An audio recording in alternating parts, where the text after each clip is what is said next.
Minus M to. Clear हो रही बात ये? और देखो इसमें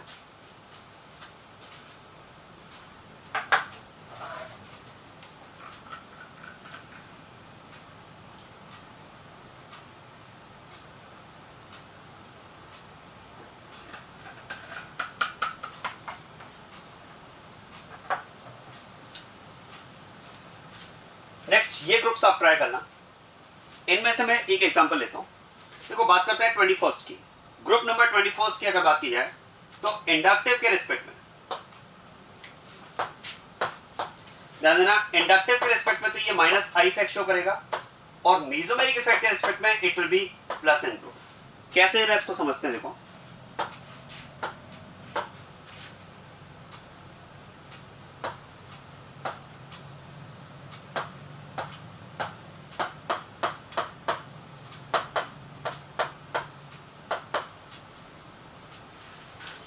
अब यहां पर अगर आप इस ग्रुप का रिंग के लिए एम इफेक्ट चेक कर रहे हैं तो उसके लिए मैंने आपसे कहा सबसे पहले आप कॉन्जुगेटेड सिस्टम मार्क करो। इस रिंग के पाइबोन के साथ इस ग्रुप का क्या कॉन्जुगेटेड सिस्टम यहां पर बन रहा है। तो ध्यान देना, nitrogen is having lone pair and this lone pair is in conjugation with pi bond. और ध्यान दें, ये लोन पेयर और पाइबोन अगर कॉन्जुगेटेड सिस्टम में, तो जैसा कि हमने डिस्कस किया, whenever lone pair is in conjugation with pi bond convert lone pair into pi and pi into lone pair. और इस कॉन्जुगेटेड सिस्टम में अगर मैं लोन पेयर को पाई में और पाई को लोन पेयर में कन्वर्ट करूंगा तो ये इसमें शिफ्टिंग की डायरेक्शन आएगी और इस डायरेक्शन के अकॉर्डिंग हम कह सकते हैं the group is releasing electrons towards ring and it's releasing effect will be called plus M effect. So this is how it is plus M group for benzene ring. अब एक point समझना, यहां पर कई बार स्टूडेंट के mind में ये point आता है कि सर ये लोन पेयर अगर इस पाई के साथ कॉन्जुगेशन में है तो ये लोन पेयर तो इस पाई के साथ भी कॉन्जुगेशन में, और अगर ये लोन पेयर इस पाई के साथ कॉन्जुगेशन में और इस लोन पेयर को हम इस साइड पाई में और पाई को लोन पेयर में कन्वर्ट करें तो जैसे ही ये इलेक्ट्रॉन इस साइड डिलोकलाइज होगा तो फिर तो यहां से ये इलेक्ट्रॉन विथड्रॉ करेगा तो फिर तो माइनस एम होना चाहिए। चलिए इसको भी चेक कर लेते हैं, आप ध्यान देना।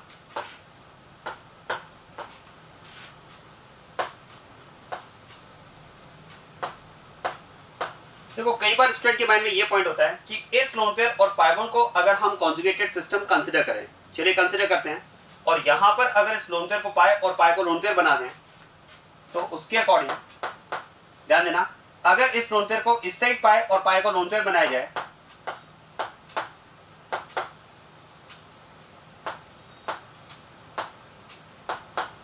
तो हमारे पास ये कंडीशन आती है। देखो लोन पेयर को मैंने पाई में कन्वर्ट किया है और इस पाई को लोन पेयर में यहां कन्वर्ट कर दिया है, और क्योंकि इसमें नाइट्रोजन इलेक्ट्रॉन डोनेट कर रहा है तो प्लस और ये ऑक्सीजन इलेक्ट्रॉन गेन कर रहा है तो माइनस। अब हमें क्या लगता है कि अब ये नाइट्रोजन पॉजिटिव बन चुका है तो फिर तो ये अब पॉजिटिव चार्ज पाइबोन कॉन्जुगेशन में, और अगर पॉजिटिव चार्ज पाइबोन कॉन्जुगेशन में तो फिर तो उसके according shifting of pi bond should be towards deficiency. अब एक बात सोचिए, अगर यहां पर आप ये सोच रहे हैं कि अब ये पॉजिटिव चार्ज और पाइबोन कॉन्जुगेटेड सिस्टम है और उसके according shifting should be towards positively charged atom, तो आप याद करें जब भी पॉजिटिव चार्ज और पाइबोन में आप कॉन्जुगेटेड सिस्टम कंसीडर करते हुए इलेक्ट्रॉन शिफ्टिंग के बारे में सोचते हैं तो मैंने आपसे कहा था कि उस कंडीशन में जब पॉजिटिव चार्ज पाइबोन अगर आप कॉन्जुगेटेड सिस्टम कंसीडर करते हैं तो इंपॉर्टेंट है positively charged atom must have vacant orbital. उस कंडीशन में हमने डिस्कस किया कि पॉजिटिवली चार्ज्ड एटम के पास वेकेंट ऑर्बिटल होना जरूरी है।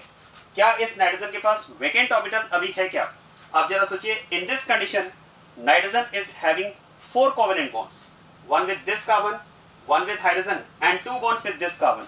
और अगर नाइट्रोजन के पास इस कंडीशन में 4 बॉन्ड पेयर्स हैं तो 4 बॉन्ड पेयर्स का मतलब तो इसके पास 8 इलेक्ट्रॉन्स कंप्लीट हैं, और अगर नाइट्रोजन के पास इस कंडीशन में 8 इलेक्ट्रॉन्स हैं तो nitrogen is second period element and second period element can have maximum 8 electrons.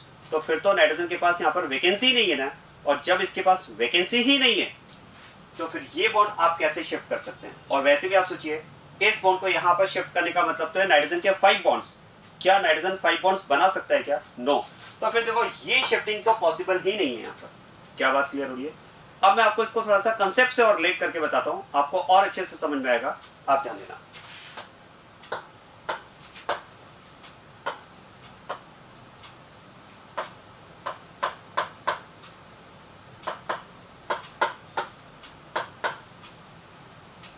आप याद करें, देखो रेजोनेंस में अगर मैं कंसेप्ट की बात करूं तो रेजोनेंस का कंसेप्ट तो ऑर्बिटल्स की ओवरलैपिंग है ना। मैं रिपीट करता हूं, आप याद करें, when there is possibility of overlapping of one orbital, when there is possibility of overlapping of one orbital with more than one other orbitals to form pi bond, there will be resonance। ये condition हमने discuss की है। चलिए उस concept को यहाँ पर apply करते हैं। आप देखो यहाँ पर नाइट्रोजन की अगर बात की जाए तो इस नाइट्रोजन का जरा बता सकते हैं इस नाइट्रोजन का हाइब्रिडाइजेशन क्या होगा। अगर इस नाइट्रोजन का हाइब्रिडाइजेशन की हम बात करें तो what is hybridization of this nitrogen? बोलिए sp3 या sp2?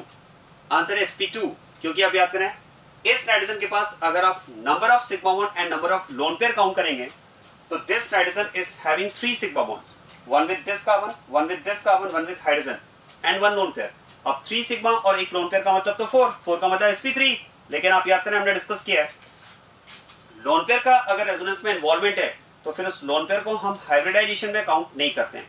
तो excluding this lone pair since it is involved in resonance, if we find hybridization of this nitrogen with 3 sigma bonds, it is sp2 hybridized। और nitrogen अगर sp2 hybridized है तो फिर तो यहाँ पर इस नाइट्रोजन के पास एक अनहाइब्रिडाइज्ड p ऑर्बिटल होगा जिसमें ये लोन पेयर प्रेजेंट होगा। इस नाइट्रोजन के पास ये अनहाइब्रिडाइज्ड p ऑर्बिटल अवेलेबल है जिसमें लोन पेयर प्रेजेंट है। ये कार्बन sp2 हाइब्रिडाइज्ड है तो इसके पास यहाँ पर p ऑर्बिटल होगा। ये कार्बन भी sp2 हाइब्रिडाइज्ड है, यहाँ भी p ऑर्बिटल होगा। और इन दोनों p ऑर्बिटल्स की कोलेटरल ओवरलैपिंग से यहाँ पर pi बॉन्ड फॉर्मेशन हुआ है। एचएसएन में ये कार्बन अगर आप देखेंगे तो ये भी यहाँ पर sp2 हाइब्रिडाइज्ड है।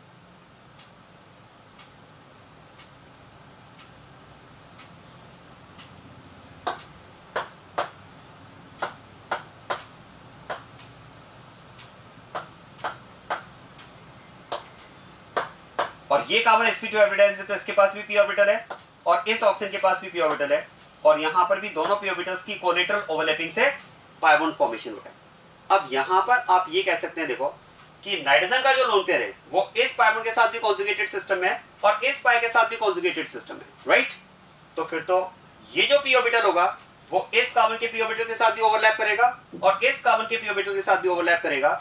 मतलब it is partially overlapping with this p orbital and partially with this p orbital. और ऐसे में आप सोचिए अगर ये p ऑर्बिटल इसके साथ भी ओवरलैप कर रहा है और इसके साथ भी ओवरलैप कर रहा है तो फिर तो हम कह सकते हैं कि इस कनेक्टेड एरिया में ये जो लोन पेयर इलेक्ट्रॉन क्लाउड होगा, ये लोन पेयर इलेक्ट्रॉन क्लाउड इस पाई इलेक्ट्रॉन क्लाउड को रिपेल करेगा और इस पाई इलेक्ट्रॉन क्लाउड को भी तो रिपेल करेगा ना।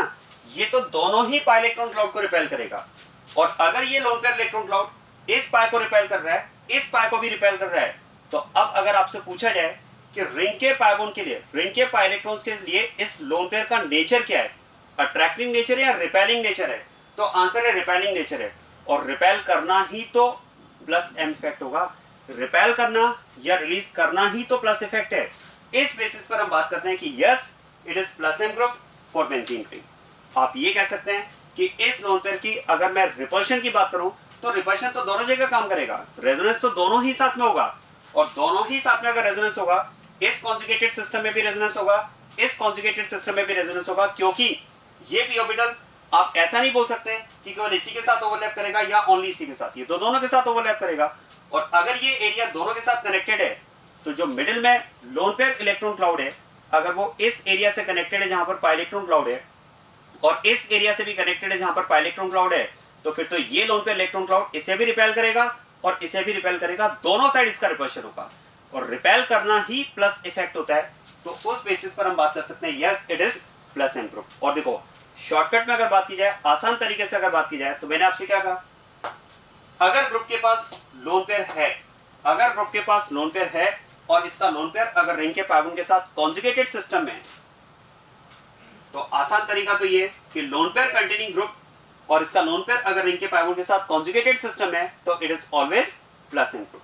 तो ये यहां पर हमारे पास प्लस एम ग्रुप बनेगा। क्लियर बात ये? बाकी ग्रुप्स आप ट्राई करना, इनके आंसर्स मैं आगे डिस्कस करूंगा। क्लियर बात ये? अब इसके बाद में बात करते हैं, देखो ये तो हुआ type of M effect and I effect for benzene ring. अब हम बात करते हैं M effect of a group for benzene ring. अगर एक रिंग पर, अगर बेंजीन रिंग पर किसी ग्रुप का एम इफेक्ट ऑपरेट होता है तो वो रिंग में क्या चेंजेस इंड्यूस करता है, वो उस बेंजीन रिंग को किस तरह से अफेक्ट करता है, ये हमें डिस्कस करना है। चलिए डिस्कस करते हैं इसे।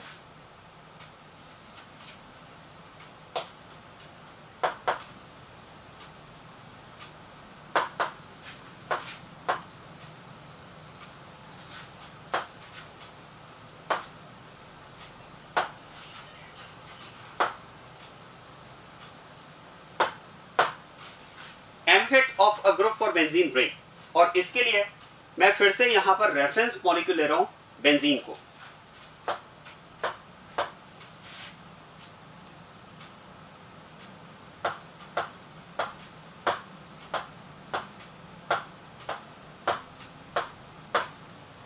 देखो बेंजीन को मैंने यहां पर एज ए रेफरेंस मॉलिक्यूल लिया है, इसलिए क्योंकि रिंग पर जो यूनिट प्रेजेंट है यहां पर H, आप कह सकते हैं H का रिंग के लिए कोई M इफेक्ट नहीं है, क्योंकि H का रिंग के साथ में कोई कॉन्जुगेटेड सिस्टम नहीं है। तो यहां पर तो हम बात कर रहे हैं there is no M effect of hydrogen for this benzene ring. अब ऐसे में हमें यह पता होना चाहिए कि अगर रिंग पर कोई M इफेक्ट अगर ग्रुप का ऑपरेट नहीं हो रहा है तो उस कंडीशन में रिंग का एग्जिस्टेंस कैसा होता है।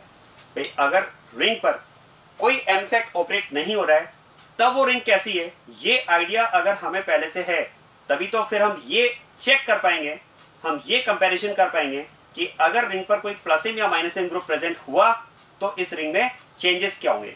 अब आप देखो, अगर हम कह रहे हैं कि H का रिंग के लिए कोई M इफेक्ट नहीं है, ऐसे में इस रिंग की अगर मैं एग्जिस्टेंस की बात करूं तो इस रिंग का एक्चुअल एग्जिस्टेंस हमें कैसा मिलेगा।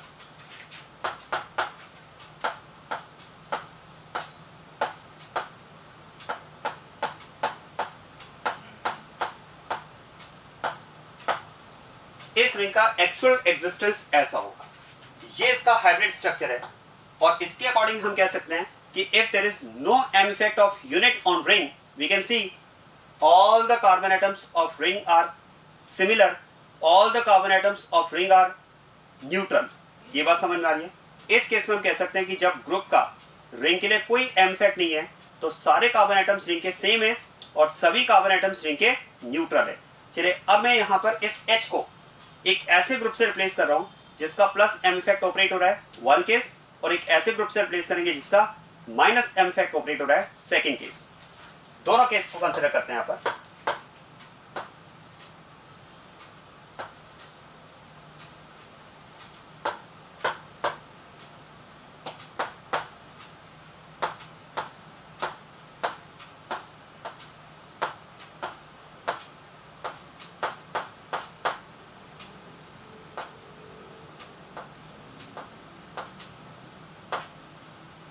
If NH2 group is present on ring, now you can see NH2 group is lone pair containing group and its lone pair is in conjugation with pi bond। जैसे कि हमने discuss किया, ऐसे group का ring के लिए क्या effect होगा, प्लस एम। तो ये हमारे पास प्लस एम वाला केस हो जाएगा और एक मैं यहां पर ले रहा हूं माइनस एम का case.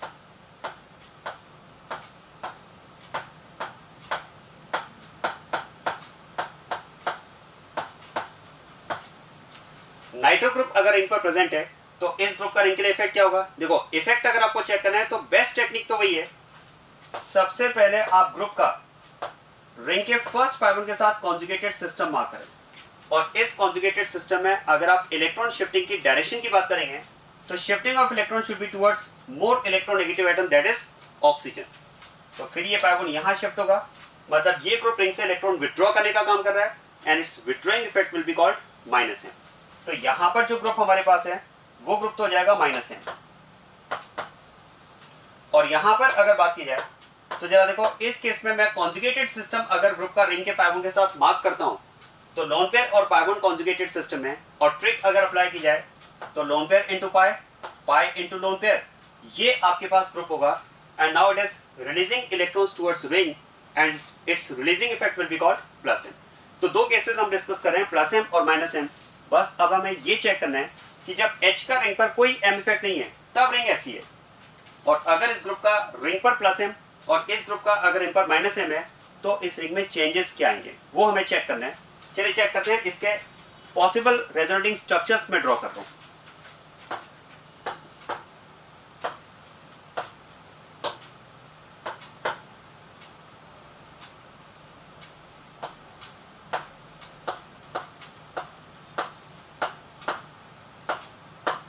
Lone pair into pi, pi into lone pair. तो इस लोन पेयर को तो मैंने पाई में कन्वर्ट कर दिया है, इस पाई को मैं लोन पेयर में कन्वर्ट कर रहा हूं और अकॉर्डिंगली चार्जेस अगर हम शो करेंगे तो nitrogen on donating electron will be positive and carbon on gaining electron will be negative. अब क्या करना होता है देखो, और याद करें ये भी मैंने डिस्कस किया है, जो सिस्टम हमने मार्क किया है केवल हम उसमें चेंज करेंगे, rest of the part will remain unaffected unchanged for the second structure. अब क्या करें, इस ऑर्थो पोजीशन पर जो भी चार्ज हमें मिला उसका नेक्स्ट पाई बॉन्ड के साथ फिर से कॉन्जुगेटेड सिस्टम बनाएं और अब इस कॉन्जुगेटेड सिस्टम में फिर से इलेक्ट्रॉन्स को हम शिफ्ट करें। और ध्यान देना इस कॉन्जुगेटेड सिस्टम में भी फिर से आप ट्रिक अप्लाई कर सकते हैं, convert lone pair into pi, pi into lone pair. और इसके अकॉर्डिंग जब हम इसका नेक्स्ट स्ट्रक्चर बनाएंगे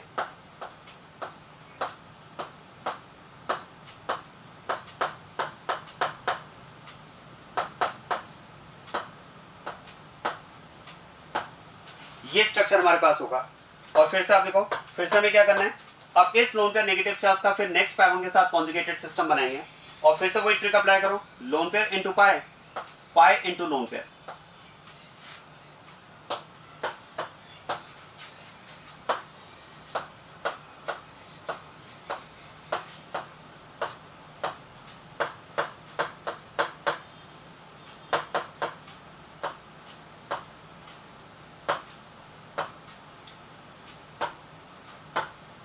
और फिर से आप देखो last, again this lone pair and pi bond are in conjugated system, you can apply the same trick, convert lone pair into pi and pi into lone pair.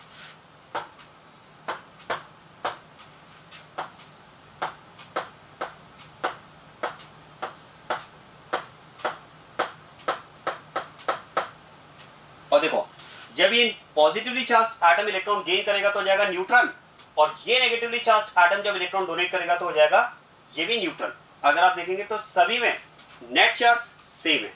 तो these are possible resonating structures of the compound aniline. This compound is aniline. ये इसके possible resonating structures हैं। चलिए आप देखो ये जो possible resonating structures हैं, अब इसके अकॉर्डिंग हम इसका हाइब्रिड स्ट्रक्चर ड्रॉ करते हैं। याद करें हाइब्रिड स्ट्रक्चर ड्रॉ करने की टेक्निक हम डिस्कस कर चुके हैं। पाई बॉन्ड्स को पार्शियल करना है और चार्जेस को पार्शियल करना है, राइट। तो यहां पर मैं इसका हाइब्रिड स्ट्रक्चर ड्रॉ कर रहा हूं। चलिए यहां पर इसका हाइब्रिड स्ट्रक्चर ड्रॉ कर देता हूं एनिलीन का।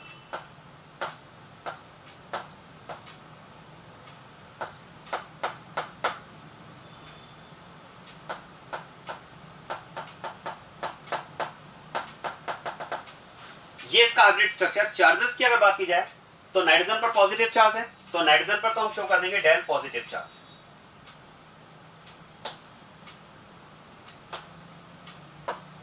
Del positive charge on nitrogen. और रिंग में अगर आप देखेंगे तो ऑर्थो, पैरा एंड ऑर्थो इन पोजीशंस पर नेगेटिव चार्ज है, तो फिर ऑर्थो पर डेल नेगेटिव चार्ज शो किया जाए, पैरा पर डेल नेगेटिव चार्ज शो किया जाए और ये ऑर्थो पर डेल नेगेटिव चार्ज शो किया जाए। ये हमारे पास हो जाएगा एनिलीन का हाइब्रिड स्ट्रक्चर या कह सकते हैं रियल स्ट्रक्चर। इसी तरह से आप देखो नाइट्रोबेंजीन के मैं रेजोनेटिंग स्ट्रक्चर्स ड्रॉ कर रहा हूं और फिर इसका हाइब्रिड स्ट्रक्चर ड्रॉ करेंगे। इस पाई पाई कॉन्जुगेटेड सिस्टम के अकॉर्डिंग जब हम यहां पर नेक्स्ट स्ट्रक्चर ड्रॉ करेंगे,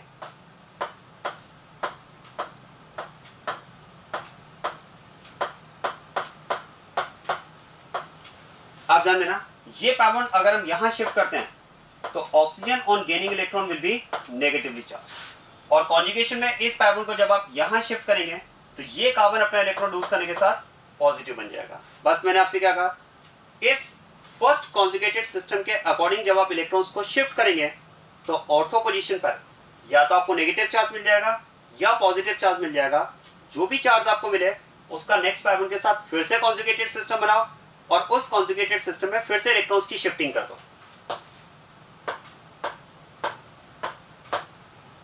this positive charge and pi bond are in conjugated system. और क्या मैं कह सकता हूं, पाई बॉन्ड और पॉजिटिव चार्ज अगर कॉन्जुगेशन में है तो shifting of pi electron cloud should be towards deficiency. तो ये pi electron cloud towards deficiency shift होंगे और इसके अकॉर्डिंग अगर आप इसका नेक्स्ट रेजोनेटिंग स्ट्रक्चर बनाते हैं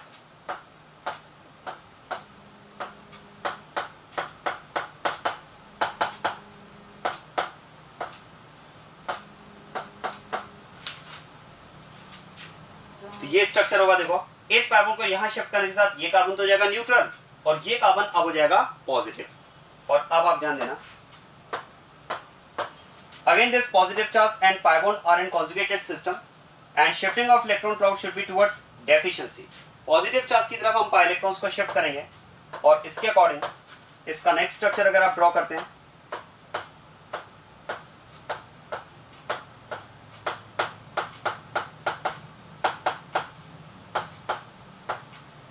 ये इसका नेक्स्ट स्ट्रक्चर हो जाएगा।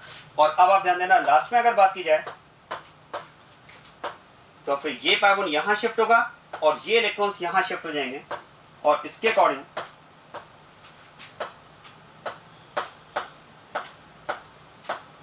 नेक्स्ट स्ट्रक्चर हमें इसका ये मिल जाएगा।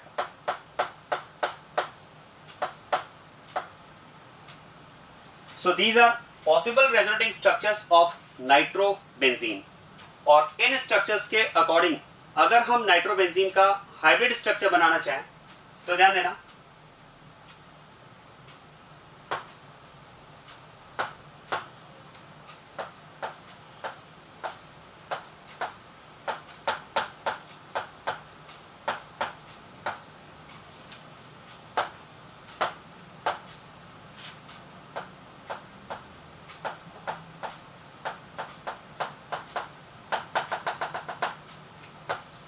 ऑक्सीजन पर डेल नेगेटिव चार्ज शो करना होगा। और रिंग में अगर आप देखेंगे तो ऑर्थो, पैरा एंड ऑर्थो, फिर से in ortho, para and ortho positions पर हमें चार्ज मिला, लेकिन इस बार चार्ज पॉजिटिव है तो इन पोजीशंस पर हम डेल पॉजिटिव चार्ज शो कर देंगे। ये हमारे पास हो जाएगा नाइट्रोबेंजीन का हाइब्रिड स्ट्रक्चर। अब आप देखो, तीनों ही रिंग्स आपके सामने हैं। The ring having unit without M effect, the ring having unit with plus M effect and the ring having unit with minus M effect. जरा आप ध्यान देना, जब रिंग पर कोई एम इफेक्ट ऑपरेट नहीं हो रहा है तो हमने कहा रिंग के सारे कार्बन एटम्स न्यूट्रल हैं, लेकिन जब रिंग पर प्लस एम या माइनस एम इफेक्ट ऑपरेट हो रहा है तो अब आप कह सकते हैं when there is plus M effect of a group on ring, you can see now all the carbon atoms are not neutral. Some carbon atoms are still neutral, but now some carbon atoms are charged. आप देखो, ये carbon यहां पर अब भी neutral है, ये carbon अब न्यूट्रल नहीं है, अब ये चार्ज बन चुका है। नेक्स्ट कार्बन ये पहले भी न्यूट्रल था, अब भी न्यूट्रल है, लेकिन पैरा वाला कार्बन फिर से चार्ज बना। मेटा वाला कार्बन अब भी इसमें न्यूट्रल है, ऑर्थो वाला कार्बन चार्ज है। मतलब आप ये कह सकते हैं देखो कि if there is plus M effect of a group on benzene ring, it will affect ortho and para positions of the ring, because these ortho and para positions which were neutral in previous case, जब m effect नहीं था तो आप देख सकते हैं ortho and para positions यहाँ पर न्यूट्रल थी, लेकिन प्लस एम ग्रुप के आने से क्या हुआ, ऑर्थो एंड पैरा पोजीशंस पर अब चार्ज इंड्यूस हो चुका है। हाँ, लेकिन आप ये जरूर कह सकते हैं, ये आप यहाँ पर कह सकते हैं कि जो मेटा पोजीशंस हैं, आप ध्यान देना, जो मेटा पोजीशन यहाँ पर है वो पोजीशन तो अब भी यहाँ पर न्यूट्रल है, ये पोजीशंस अब भी न्यूट्रल है। इसका मतलब अगर यहां पर एम इफेक्ट ऑपरेट नहीं हो रहा है, अगर ग्रुप का रिंग पर एम इफेक्ट नहीं है, तो आप कह सकते हैं उस कंडीशन में भी मेटा पोजीशन न्यूट्रल है, और अगर प्लस एम इफेक्ट ऑपरेट हो रहा है तब भी मेटा पोजीशन न्यूट्रल है। मतलब ये हम कह सकते हैं M effect of a group does not affect meta positions since these positions are still neutral. ये पहले भी न्यूट्रल थी और अब भी न्यूट्रल है। इसका मतलब ग्रुप का प्लस एम इफेक्ट जो होगा वो कौन सी पोजीशंस को अफेक्ट करेगा, ऑर्थो एंड पैरा पोजीशंस को अफेक्ट करेगा। और किस तरह से अफेक्ट करेगा, पहले ये पोजीशन न्यूट्रल है और अब इन पोजीशंस पर अगर डेल नेगेटिव चार्ज इंड्यूस हुआ है तो डेल नेगेटिव चार्ज का मतलब आप कह सकते हैं इलेक्ट्रॉन डेंसिटी इंक्रीज हुई है। मतलब plus M group will increase electron density on ortho and para positions. ये बात समझ में आ रही है। इसी तरह से माइनस एम ग्रुप की अगर बात की जाए तो जरा ध्यान देना, माइनस एम ग्रुप भी मेटा पोजीशंस को अफेक्ट नहीं कर रहा है। माइनस एम ग्रुप की अगर बात की जाए तो ये भी मेटा पोजीशंस को अफेक्ट नहीं कर रहा है, यहां पर भी मेटा पोजीशन न्यूट्रल है, ये भी ऑर्थो एंड पैरा पोजीशंस को ही अफेक्ट कर पा रहा है। और इस बार इफेक्ट कैसा हुआ, विथड्रॉइंग ग्रुप है, माइनस एम ग्रुप है, तो जो पोजीशंस पहले न्यूट्रल थी अब वहां पर पॉजिटिव चार्ज इंड्यूस हुआ है, और पॉजिटिव चार्ज का मतलब तो डेफिशिएंसी ऑफ इलेक्ट्रॉन। मतलब minus M group will decrease electron density on ortho and para positions. Ultimately आप ये कह सकते हैं देखो, whatever is the type of M effect, whether is it plus M or minus M, it will always affect ortho and para positions. It does not affect meta position. Meta position minus M effect में भी neutral है, plus M effect में भी neutral है, और no M effect में भी neutral है। और अगर बात की जाए प्लस M ग्रुप की, तो plus M group will increase electron density on ortho and para positions, while minus M group will decrease electron density on ortho and para positions, and in both the conditions Meta position will remain neutral. ये बात समझ आ रही है। अरे बता सकते हैं group का एम इफेक्ट अगर ऑर्थो एंड पैरा पोजीशंस को अफेक्ट कर रहा है तो किस पोजीशन को ज्यादा अफेक्ट करेगा, ऑर्थो पोजीशन को या पैरा पोजीशन को। क्या लगता है आपको?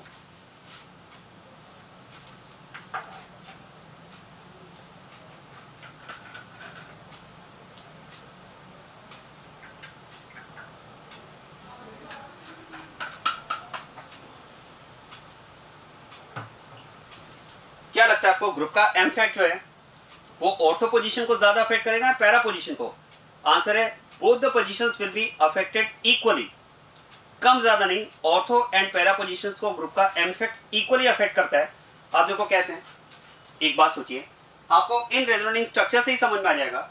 जब ये इलेक्ट्रॉन डिलोकलाइजेशन हुआ और यहां पर ऑर्थो पर हमने चार्ज शो किया -1, अब जब हमने इसको फर्दर कॉन्जुगेटेड सिस्टम में इलेक्ट्रॉन्स को शिफ्ट किया तो ये जो -1 चार्ज हमने शो किया है, ऐसा ही चार्ज अब हमने पैरा पर शो किया। तो बोलो पैरा पर जो चार्ज हमने शो किया है वो इस ऑर्थो पर शो किए हुए चार्ज -1 से कम है या ज्यादा है या उतना ही चार्ज शो किया है? सेम चार्ज शो किया है। क्योंकि देखो अगर बात की जाए एम फैक्ट की तो M effect does not depend on distance, ये डिस्टेंस डिपेंडेंट नहीं है। आप याद करो आई फैक्ट में तो क्या डिस्टेंस डिपेंडेंसी की हम बात करते हैं कि जैसे जैसे ग्रुप की डिस्टेंस इंक्रीज होती जाएगी कार्बन पर उसका इफेक्ट कम होता जाता है। लेकिन यहां पर अगर बात की जाए तो ये डिस्टेंस डिपेंडेंट नहीं है, ये डिपेंड करता है कॉन्जुगेटेड सिस्टम पर। जहां तक कॉन्जुगेटेड सिस्टम अवेलेबल होगा वहां तक वो चार्ज उतना ही ट्रांसफर होता जाएगा। तो इसका मतलब हम कह सकते हैं M effect of a group will affect ortho and para positions equally. जबकि आई फैक्ट की अगर बात की जाए, मान लो अगर मैं कोई यहां पर ग्रुप ले लूं और उसके अगर मैं आई फैक्ट की बात करूं ऑर्थो मेटा पैरा पर, तो आप कह सकते हैं ग्रुप का आई फैक्ट ऑर्थो पर सबसे ज्यादा होगा क्योंकि वो नियरेस्ट होगा, मेटा पर उससे कम और पैरा पर सबसे कम होगा। क्या बात समझ में आ रही है? तो ये कुछ पॉइंट्स हम यहां पर एम फैक्ट के लिए रिलेट कर सकते हैं ग्रुप का M effect for benzene ring. क्या क्या हो सकता है देखो,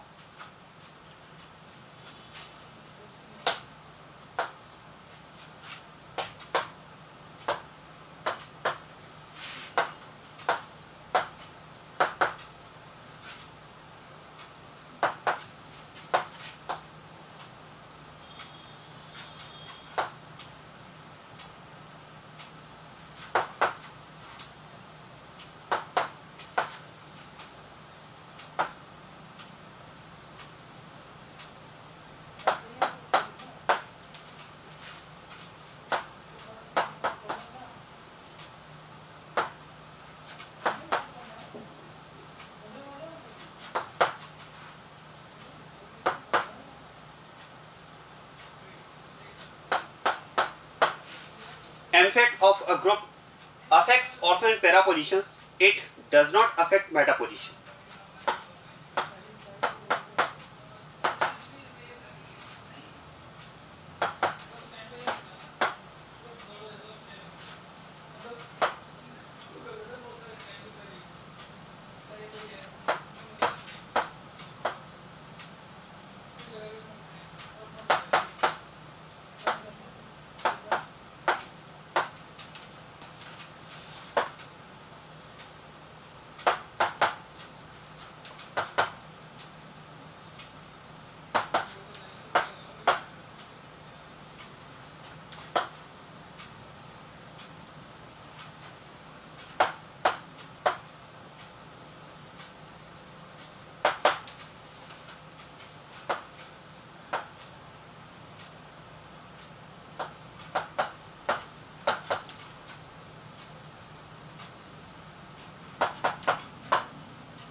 Plus M effect of a group increases electron density on ortho and para positions, minus M effect of a group decreases electron density on ortho and para positions, and in both the conditions beta position will remain neutral.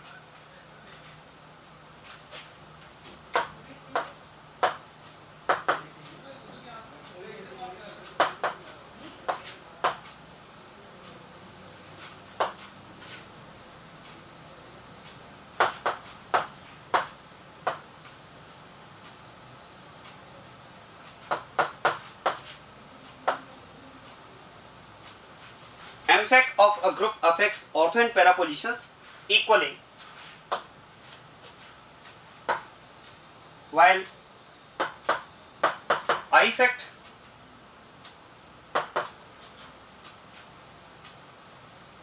depends on distance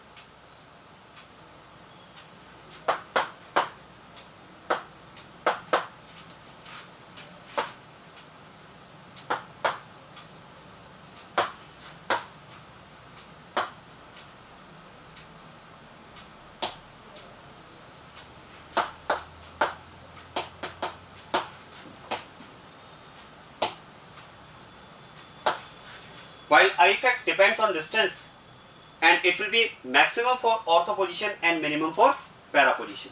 तो ये यहाँ पर कुछ points हमने relate किए हैं for the topic M effect of a group for benzene ring.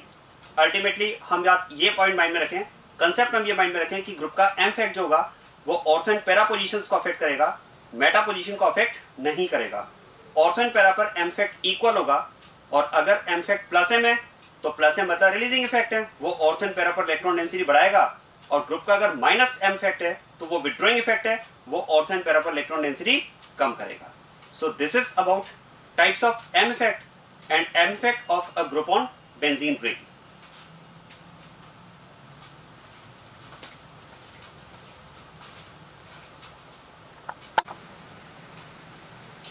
ये question एक हम डिस्कस कर रहे थे इस कंसेप्ट पर बेस्ड. हमने डिस्कस किया था, देखो टाइप्स ऑफ M effect, और इसमें दो टाइप्स हमने डिस्कस किए थे, plus M and minus M. इसका एक क्वेश्चन मैंने आपको दिया था, ये question identify types of M effect and I effect of the following groups for benzene ring.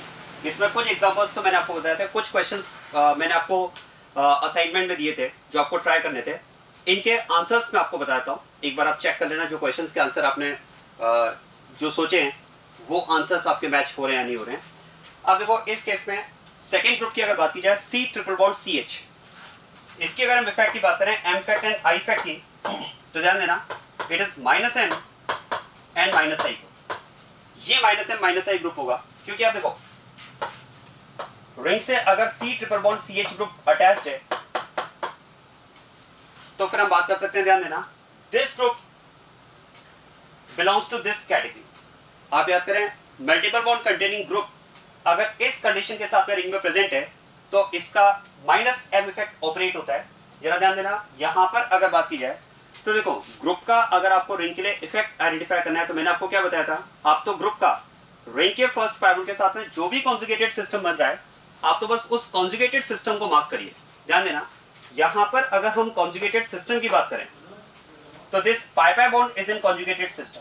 ये यहाँ पर पाई बॉन्ड कॉन्जुगेटेड सिस्टम है और इस कॉन्जुगेटेड सिस्टम में इलेक्ट्रॉन शिफ्टिंग की अगर डायरेक्शन की बात की जाए तो ध्यान देना ये कार्बन यहाँ पर sp हाइब्रिडाइज्ड है और रिंग में जो कार्बन है वो sp2 हाइब्रिडाइज्ड है.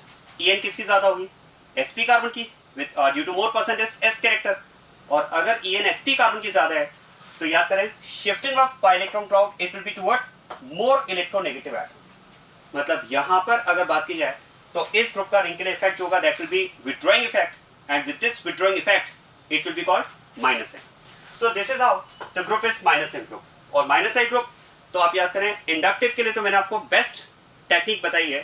प्लस I के लिए आप दो कैटेगरीज माइंड में रखें, अगर ग्रुप नेगेटिवली चार्ज्ड है या सैचुरेटेड हाइड्रोकार्बन रेडिकल है तो ग्रुप प्लस I होगा, अदरवाइज ग्रुप माइनस I होगा तो it will be minus I group.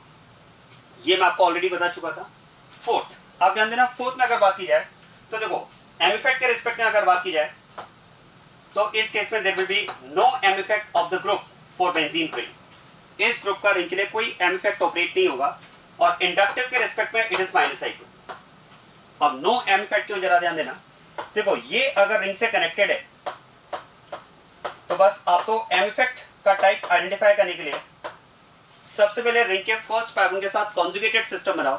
जरा देखो इस ग्रुप का रिंग के कार्बन के साथ कोई कॉन्जुगेटेड सिस्टम नहीं है क्योंकि आप देखो although chlorine is having lone pair but अगर आप ध्यान दें तो this lone pair and this pi bond these are separated by two bonds. यहाँ पर दो बॉन्ड्स का गैप है जबकि कॉन्जुगेटेड सिस्टम के लिए वन बॉन्ड का गैप होना चाहिए. तो इस बेसिस पर हम बात करें there will be no M effect और इंडक्टिव के रिस्पेक्ट में it will be minus I. चलिए नेक्स्ट अगर बात की जाए NH3+, देखो NH3+ ग्रुप की अगर बात करें, NH3+ ग्रुप की अगर बात की जाए तो दिस ग्रुप का रिंग के लिए कोई M इफेक्ट ऑपरेट नहीं होगा और इंडक्टिव के रिस्पेक्ट में इट इज माइनस I. चलिए नेक्स्ट अगर बात की जाए NH3 प्लस, देखो NH3 प्लस ग्रुप की अगर बात करें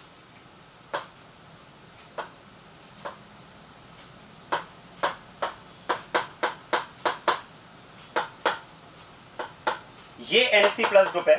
देखो मीजोमेरिक इफेक्ट के रिस्पेक्ट में अगर बात की जाए तो there will be no M effect, इसका भी रिंग पर कोई एम इफेक्ट ऑपरेट नहीं होगा। और इंडक्टिव के रिस्पेक्ट में अगर बात की जाए तो it is minus I group.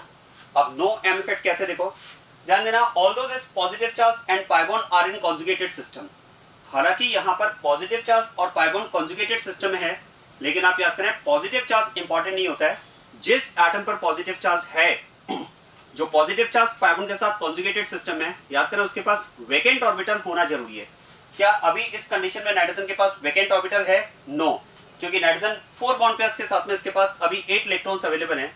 और जैसे कि आप जानते हैं nitrogen is element of second period, और सेकंड पीरियड एलिमेंट में मैक्सिमम कितने इलेक्ट्रॉन्स की ऑक्यूपेंसी होती है?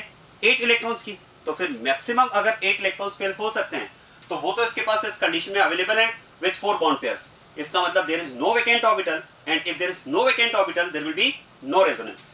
तो यहां पर हमने लिखा है नो एम इफेक्ट। क्लियर बात है?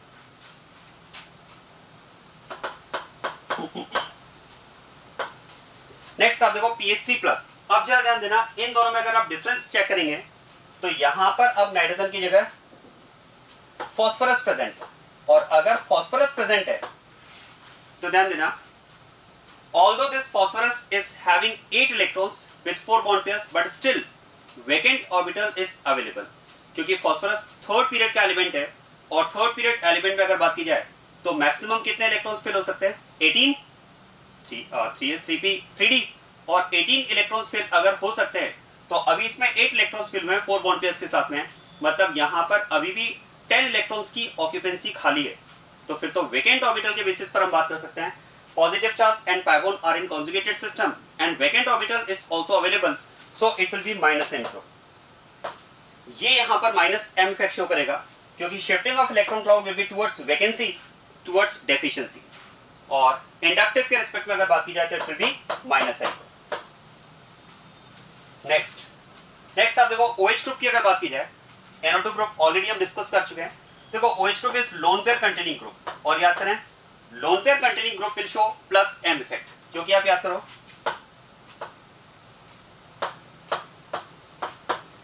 OH ग्रुप अगर रिंग से बॉन्डेड है तो यहां पर कॉन्जुगेटेड सिस्टम में आप कह सकते हैं lone pair and pi bond are in conjugated system. और टेक्निक आप याद करें, इसकी तो मैंने आपको ट्रिक भी बताई है, अगर लोन पेयर और पाई बॉन्ड कॉन्जुगेटेड सिस्टम है तो इलेक्ट्रॉन शिफ्टिंग की डायरेक्शन के लिए आप तो डायरेक्ट ट्रिक अप्लाई करो, लोन पेयर को पाई में और पाई को लोन पेयर में कन्वर्ट करो। अब आप सोचिए, अगर आप यहां पर लोन पेयर को पाई में कन्वर्ट करेंगे तो देखो लोन पेयर को पाई में इधर तो कन्वर्ट करेंगे नहीं, डेफिनेटली ये लोन पेयर पाई में यहां कन्वर्ट होगा, तो फिर ये पाई बॉन्ड फॉरवर्ड यहां आएगा। या फिर कंसेप्ट आप याद करो, lone pair will repel pi electron cloud, और अगर लोन पेयर पाई इलेक्ट्रॉन क्लाउड को रिपेल करेगा तो रिपेल करना ही तो प्लस इफेक्ट होता है, मतलब यहां पर ये प्लस एन ग्रुप होगा, और इंडक्टिव के रिस्पेक्ट में इट इज माइनस है। OCH3 ग्रुप ऑलरेडी हम डिस्कस कर चुके हैं। देखो NH2 ग्रुप भी इसी कैटेगरी का ग्रुप है, लोन पेयर कंटेनिंग ग्रुप। याद करें, मैं आपको याद दिलाता हूं, देखो ये हमने डिस्कस किया है कि जो लोन पेयर कंटेनिंग ग्रुप होगा, अगर इसका लोन पेयर पाई बॉन्ड के साथ कॉन्जुगेटेड सिस्टम है तो it will show plus M effect. बस ऐसा ही ग्रुप यहां पर OH ग्रुप है, और ऐसा ही ग्रुप यहां पर NH2 ग्रुप भी है, तो it will be plus M, और इंडक्टिव के रिस्पेक्ट में इट इज माइनस है। क्लियर हो रही बात है? नेक्स्ट आप देखो CHO ग्रुप। CHO ग्रुप की अगर बात की जाए तो ध्यान देना, ये मल्टीपल बॉन्ड कंटेनिंग ग्रुप है। अगर आप देखेंगे तो ये इस कैटेगरी का ग्रुप है, और अगर इस कैटेगरी का ग्रुप है तो फिर यहां पर ये माइनस एम इफेक्ट शो करेगा, और इंडक्टिव के रिस्पेक्ट में माइनस है। ये भी माइनस है, वही मल्टीपल बॉन्ड कैटेगरी वाला ग्रुप है। देखो सल्फोनिक ग्रुप की अगर बात की जाए, आपको बताता हूं सल्फोनिक ग्रुप में क्या इफेक्ट होगा।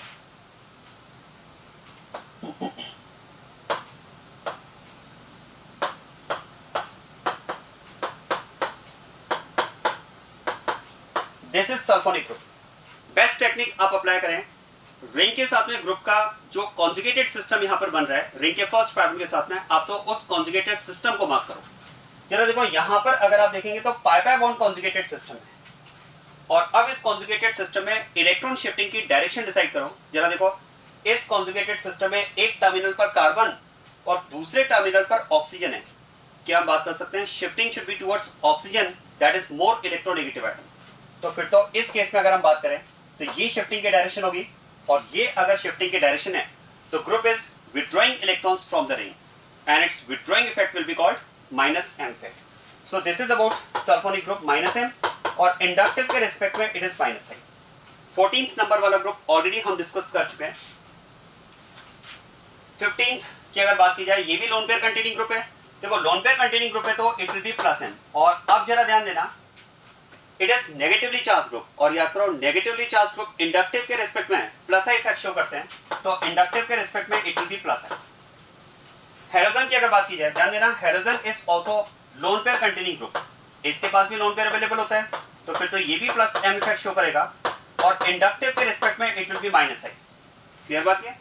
17th की बात करते हैं, जरा ध्यान देना। देखो ग्रुप नंबर 17 अगर रिंग से अटैच्ड है, ग्रुप नंबर 17 अगर रिंग से अटैच्ड है, तो फिर तो हम बात कर सकते हैं there will be no M effect of the group for the ring, और इंडक्टिव के रिस्पेक्ट में इट विल बी माइनस आई।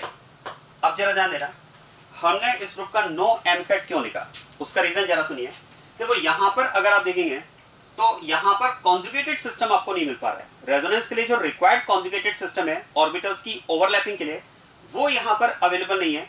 जरा देखो इस केस में अगर आप देखेंगे तो यहां पर ये पाई बॉन्ड और ये पाई बॉन्ड, इसमें दो बॉन्ड्स का सेपरेशन है, जबकि कॉन्जुगेटेड सिस्टम के लिए एक ही बॉन्ड का सेपरेशन होना चाहिए, मतलब there is no conjugated system, so there will be no M effect of the group for benzene ring.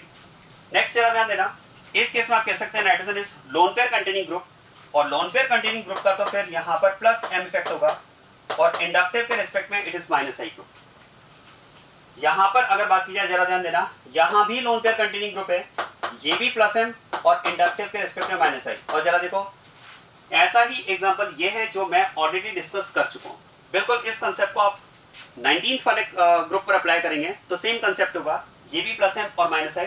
20th में आप देखो, इस ग्रुप को अगर आप रिंग से कनेक्ट करेंगे तो यहां पर ये सीयू ग्रुप, इसका जो पाई बॉन्ड है वो रिंग के पाई बॉन्ड के साथ कॉन्जुगेटेड सिस्टम होगा, और इस पाई पाई कॉन्जुगेटेड सिस्टम में shifting of electron will be towards oxygen more. ये मल्टीपल बॉन्ड कैटेगरी वाला ग्रुप है, माइनस एम, और इंडक्टिव के रिस्पेक्ट में इट इज माइनस आई। और ध्यान देना, जैसे ये ग्रुप है बिल्कुल वैसे ही आप यहां पर कह सकते हैं nitrogen is having lone pair, oxygen is also having lone pair, बिल्कुल सेम कांसेप्ट यहां भी आ जाएगा। तो फिर ये इंडक्टिव के रिस्पेक्ट में प्लस एम, और सॉरी मेसोमेरिक के रिस्पेक्ट में प्लस एम, और इंडक्टिव के रिस्पेक्ट में it will be minus I.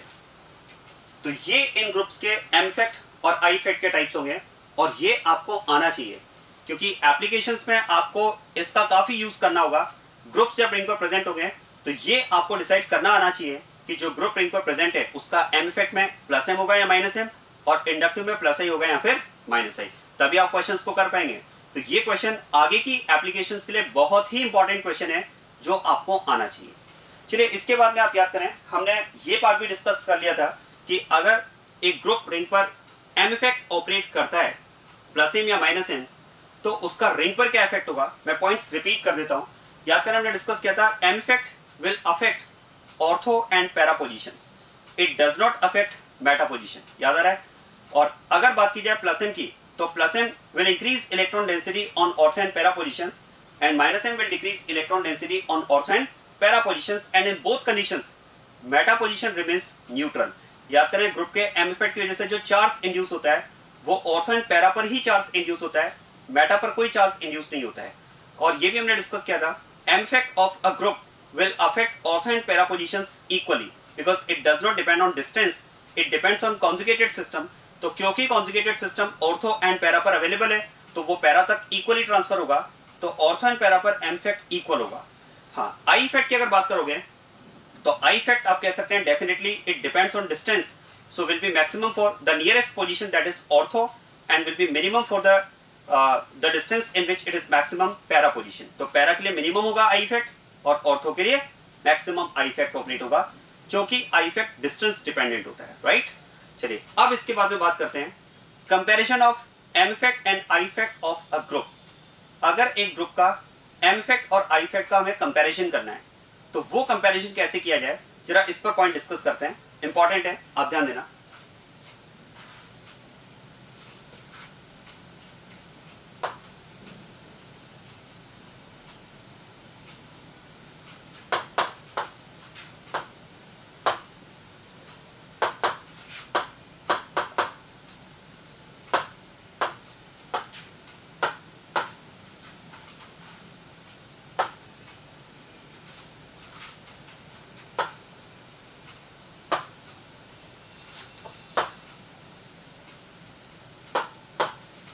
Comparison of M effect and I effect of a group on benzene ring. चलिए इसको एग्जांपल से समझते हैं।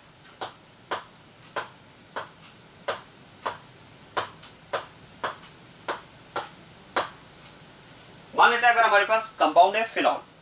अब देखो फिनॉल में OH ग्रुप रिंग से अटैच्ड है, तो पॉइंट ये आता है कि OH ग्रुप का रिंग के लिए इफेक्ट क्या होगा। पहले तो अगर बात की जाए कि एम इफेक्ट का टाइप क्या होगा और इंडक्टिव का टाइप क्या होगा, तो जैसा कि हमने क्वेश्चन डिस्कस किया, देखो OH group is lone pair containing group, और लोन पेयर कंटेनिंग ग्रुप की अगर बात की जाए तो इसका रिंग के साथ में जो एम इफेक्ट ऑपरेट होगा that will be plus N.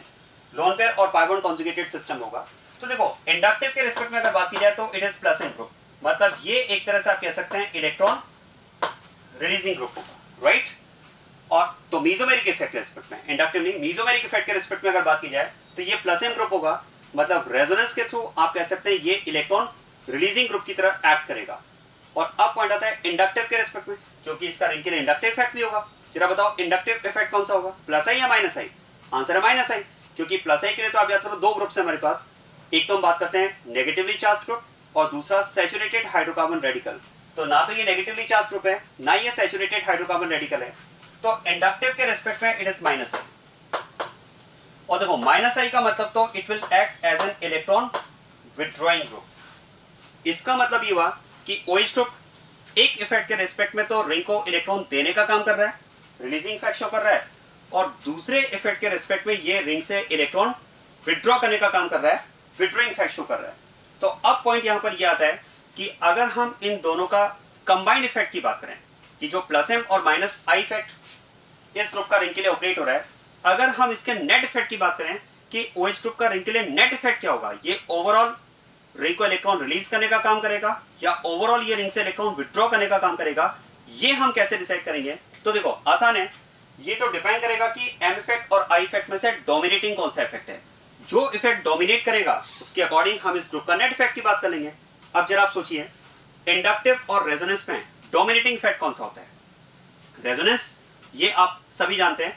देखो resonance is dominating over I effect. अब ऐसे में आप सोचिए अगर रेजोनेंस इफेक्ट आई इफेक्ट पर डोमिनेट करता है, ध्यान देना, अगर हम बात करते हैं कि resonance effect dominates over I effect, तो फिर तो यहां पर हम कह सकते हैं इसका मतलब इसका जो रिलीजिंग इफेक्ट है वो इसके विथड्रॉइंग इफेक्ट पर डोमिनेट कर रहा है।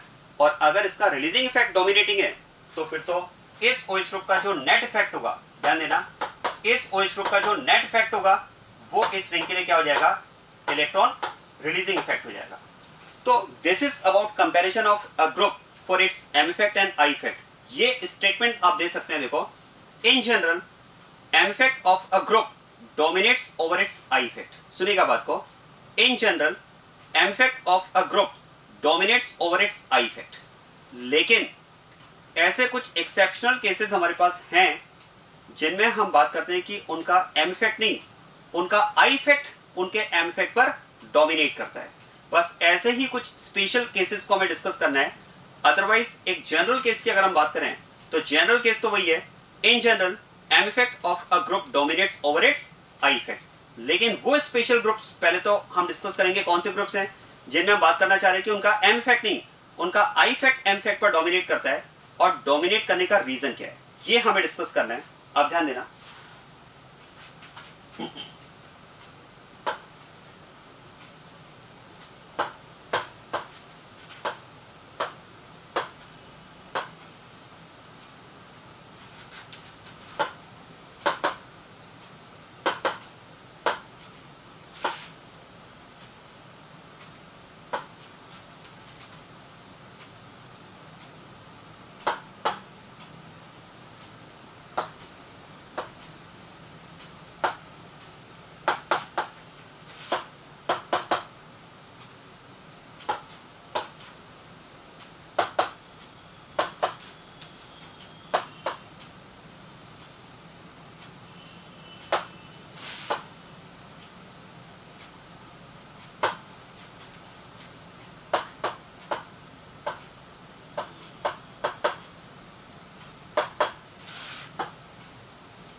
यस आप ध्यान देना, in general M effect of a group dominates over its I effect, ये तो एक जनरल स्टेटमेंट हुआ, but in the following groups कुछ ग्रुप्स ऐसे हम डिस्कस करने जा रहे हैं in which their I effect dominates over their M effect. तो क्वेश्चन है ये स्पेशल ग्रुप्स हैं कौन से और इनमें आई इफेक्ट के डोमिनेट करने का रीजन क्या है। अब जरा ध्यान देना, ये हमारा पॉइंट ऑफ डिस्कशन है आज का। तो अब आप देखो, पहले तो मैं आपको बताता हूं ऐसे कौन कौन से ग्रुप्स हैं जिनमें उनका आई इफेक्ट उनके एम इफेक्ट पर डोमिनेट करता है। इसके लिए दो एग्जांपल्स हमारे लिए इंपॉर्टेंट है, आप ध्यान देना। एक तो हम बात करेंगे इसमें COO-, this carboxylate ion group is the group in which its I effect dominates over its M effect। अब आप ध्यान देना, देखो अगर हम बात करें कि इस ग्रुप के M effect और I effect के टाइप की अगर बात की जाए तो क्या मैं कह सकता हूं M effect के रेस्पेक्ट में इट इज -M और इंडक्टिव के रेस्पेक्ट में इट इज +I, जो कि नेगेटिवली चार्ज ग्रुप है। और जैसा कि हम बात करें कि यहां पर इसका I effect इसके M effect पर डोमिनेट करता है, तो फिर तो इसका मतलब यहां पर हम ये कह सकते हैं कि इसका जो प्लस इफेक्ट है वो इसके माइनस इफेक्ट पर डोमिनेट कर रहा है। इसका मतलब आप कह सकते हैं कि इसका जो इलेक्ट्रॉन रिलीजिंग इफेक्ट है वो इसके इलेक्ट्रॉन विड्रॉइंग इफेक्ट पर डोमिनेट कर रहा है। और अगर इसका इलेक्ट्रॉन रिलीजिंग इफेक्ट डोमिनेट कर रहा है तो मतलब इसका सिस्टम के लिए जो नेट इफेक्ट होगा, जिस सिस्टम के साथ में ये बॉन्डेड होगा, जहां पर जिस सिस्टम पर इसका -M और +I ऑपरेट हो रहा है, हम कह सकते हैं उस सिस्टम के लिए इसका जो नेट इफेक्ट होगा वो क्या हो जाएगा, इलेक्ट्रॉन रिलीजिंग हो जाएगा। तो इसके लिए हम कह सकते हैं it's net effect will B electron releasing. ये ओवरऑल एक इलेक्ट्रॉन रिलीजिंग ग्रुप की तरह काम करेगा। क्या बात समझ में आ रही है? और इसी के साथ में हमारे पास एक और एक्सेप्शनल केस है, हैलोजन। देखो हैलोजन की अगर बात की जाए तो ध्यान देना, इंडक्टिव के रिस्पेक्ट में it is +M, sorry mesomeric के रिस्पेक्ट में इट इज +M और इंडक्टिव के रिस्पेक्ट में इट इज -I। और यहां पर भी हम बात करना चाह रहे हैं कि इस केस में भी इसका आई इफेक्ट जो है वो इसके एम इफेक्ट पर डोमिनेट करता है। इसका मतलब देखो मेसोमेरिक के रिस्पेक्ट में it is electron releasing group और इंडक्टिव के रिस्पेक्ट में it is electron withdrawing group. और जैसा कि हम बात कर रहे हैं कि इसका विड्रॉइंग इफेक्ट जो है वो इसके रिलीजिंग इफेक्ट पर डोमिनेट कर रहा है, मतलब यहां पर भी हम बात करेंगे कि इसका सिस्टम के लिए जो नेट इफेक्ट होगा वो नेट इफेक्ट क्या हो जाएगा, इलेक्ट्रॉन विड्रॉइंग इफेक्ट हो जाएगा। क्या बात समझ में आ रही है? यहां पर जो नेट इफेक्ट होगा वो इलेक्ट्रॉन रिलीजिंग होगा और इस केस में जो नेट इफेक्ट होगा वो इलेक्ट्रॉन विड्रॉइंग होगा। अब ये तो बात होगी कि ऐसे कौन से एग्जांपल्स हैं जिन ग्रुप्स में उनका आई इफेक्ट उनके एम इफेक्ट पर डोमिनेट करता है। अब मैं बात करने जा रहा हूं इसका रीजन क्या है। आपको इसको ऐसा कुछ रटना नहीं है, देखो इसका रीजन मैं आपको क्लियर करता हूं और इससे आपके काफी कंसेप्ट्स रेजोनेंस के क्लियर होंगे। आप ध्यान देना, फर्स्ट हम बात करें इसमें COO नेगेटिव। अब जरा देखो COO नेगेटिव ग्रुप में हम बात करें कि इसका जो आई इफेक्ट है वो इसके एम इफेक्ट पर डोमिनेट कर रहा है। जरा इसका रीजन मैं आपको एक एग्जांपल से समझाता हूं, आप ध्यान देना।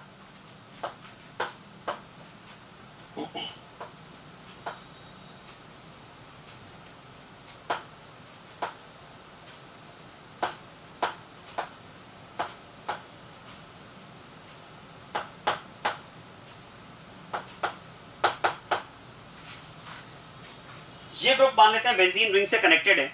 अब आप देखो इस ग्रुप का रिंग के साथ में अगर कनेक्शन है और रिंग के साथ में अगर हम इसके इफेक्ट की बात करें तो देखो रेजोनेंस के रिस्पेक्ट में अगर बात की जाए तो ये पाई बॉन्ड कॉन्जुगेटेड सिस्टम है और इस पाई बॉन्ड कॉन्जुगेटेड सिस्टम के अकॉर्डिंग अगर आप इलेक्ट्रॉन शिफ्टिंग की डायरेक्शन की बात करें तो it will be towards oxygen. ये इलेक्ट्रॉन शिफ्टिंग की डायरेक्शन होगी और इसका मतलब आप कह सकते हैं the group is withdrawing electrons from the ring and it's withdrawing effect will be called -M। तो इसी बेसिस पर हम बात करें कि ये ग्रुप जो है वो एक -M ग्रुप है। ध्यान देना, इसी बेसिस पर हम बात करें कि ये जो ग्रुप है वो एक -M ग्रुप है और इंडक्टिव के रिस्पेक्ट में अगर बात की जाए तो ये एक नेगेटिवली चार्ज ग्रुप है और नेगेटिवली चार्ज ग्रुप अगर है तो फिर आप कह सकते हैं इट इज +I ग्रुप। और यहां पर हम ये बात करना चाह रहे हैं कि इस ग्रुप का रिंग के साथ में जो एम इफेक्ट ऑपरेट हो रहा है वो लेस इफेक्टिव है, जबकि इस ग्रुप का रिंग के साथ में जो आई इफेक्ट ऑपरेट हो रहा है वो मोर इफेक्टिव है। यही तो हम बात करें ना कि I effect dominates over its M effect. मतलब यहां पर हम ये बात करना चाह रहे हैं, देखो कि इसका प्लस आई इफेक्ट जो है वो रिंग पर होने वाले माइनस एम इफेक्ट से डोमिनेट कर रहा है। अब क्वेश्चन है डोमिनेट कर क्यों रहा है, उसका रीजन आप समझना। देखो यहां पर जो जिस रेजोनेंस की हम बात कर रहे हैं, यहां पर इस ग्रुप का रिंग के साथ में होने वाले जिस रेजोनेंस की हम बात कर रहे हैं, ध्यान देना, इस रेजोनेंस के लिए मैं यहां पर लिखना चाह रहा हूं, इस रेजोनेंस के लिए मैं यहां पर लिखना चाह रहा हूं, दिस रेजोनेंस इज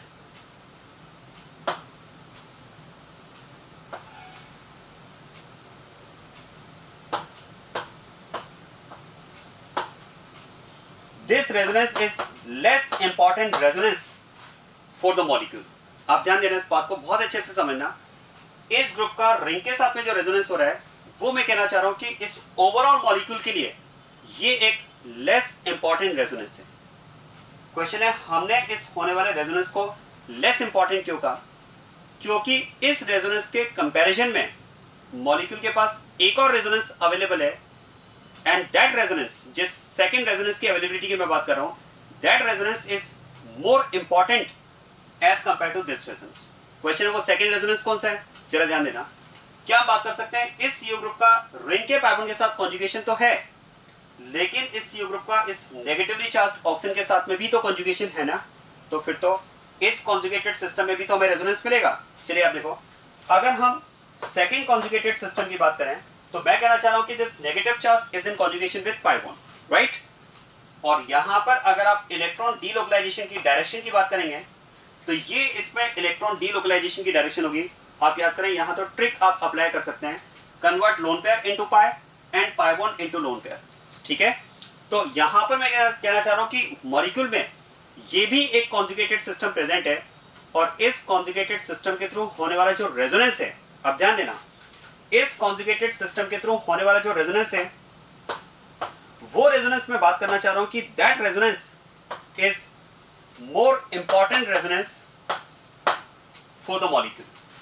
यहां पर हम ये बात करना चाह रहे हैं कि इस रेजोनेंस की जो इंपॉर्टेंस है वो इस वाले रेजोनेंस की इंपॉर्टेंस से काफी ज्यादा है। आप ध्यान देना, दोनों में यहां पर मैं इंपॉर्टेंस का कंपैरिजन कर रहा हूं, जो रिंग के साथ में ग्रुप का रेजोनेंस हो रहा है और जो ग्रुप में इस कॉन्जुगेटेड सिस्टम में रेजोनेंस हो रहा है। चलिए ऐसा करते हैं, यहां पर जो ग्रुप का रेजोनेंस मैंने लिया negative charge pi bond conjugation, क्या मैं कह सकता हूं ये तो ग्रुप का इंटरनल रेजोनेंस है, ये तो इसके अंदर होने वाला रेजोनेंस है। तो यहां पर ऐसा करते हैं, इस वाले रेजोनेंस को मैं नेम दे देता हूं इंटरनल रेजोनेंस ऑफ ग्रुप, और इस वाले रेजोनेंस के लिए हम टर्म यूज करेंगे रेजोनेंस विद रिंग। अब जरा सोचिए, जिन दो रेजोनेंस को मैं कंपेयर कर रहा हूं उसमें एक तो हम बात कर रहे हैं resonance of group with ring, और एक हम बात कर रहे हैं इंटरनल रेजोनेंस ऑफ ग्रुप। और यहां पर मैं बात करना चाह रहा हूं कि internal resonance of group is more important as compare to resonance of group with ring. ये जो रेजोनेंस है वो रिंग के साथ में होने वाले रेजोनेंस के कंपैरिजन में काफी ज्यादा इंपॉर्टेंट है। क्वेश्चन है इंपॉर्टेंस में डिफरेंस क्यों है, तो उसका रीजन है because resonance of group is much better then resonance of group with ring. Group के अंदर होने वाला रेजोनेंस जो है वो काफी ज्यादा अच्छा रेजोनेंस है, it is much better resonance as compare to which group, as compare to which resonance, resonance between group and ring. ये जो रेजोनेंस है वो इस वाले रेजोनेंस से मच बेटर रेजोनेंस है। अब क्वेश्चन है ये मच बेटर रेजोनेंस है, ऐसा क्यों, उसका रीजन मैं आपको क्लियर करता हूं। अगर आप दोनों रेजोनेंस के करस्पॉन्डिंग रेजोनेटिंग स्ट्रक्चर्स ड्रॉ करें, चलिए ड्रॉ करते हैं।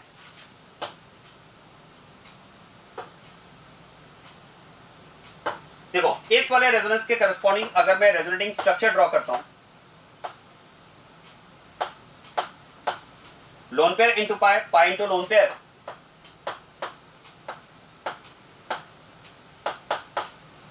तो मुझे ये रेजोनेटिंग स्ट्रक्चर मिलता है, राइट।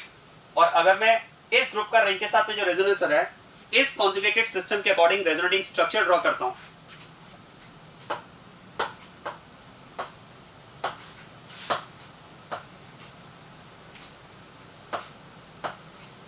ये पाई बॉन्ड यहां शिफ्ट होगा और ये पाई बॉन्ड यहां,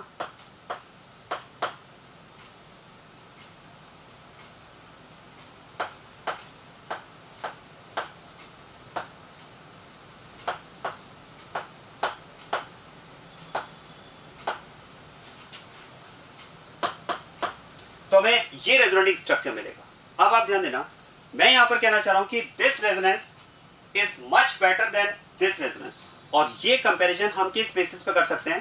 देखो, इस रेजोनेंस के करस्पॉन्डिंग जो रेजोनेटिंग स्ट्रक्चर मिला, ऐसा करते हैं, इसको लिख देते हैं x, इसे लिख देते हैं y, और इसे हम लिख देते हैं z। तो ध्यान देना, इस वाले रेजोनेंस के करस्पॉन्डिंग जो रेजोनेटिंग स्ट्रक्चर हमें मिला है और इस वाले रेजोनेंस के करस्पॉन्डिंग जो रेजोनेटिंग स्ट्रक्चर हमें मिला है, अगर आप दोनों रेजोनेटिंग स्ट्रक्चर्स की स्टेबिलिटी का कंपैरिजन करें तो ध्यान देना, stability of z is considerably high as compare to x।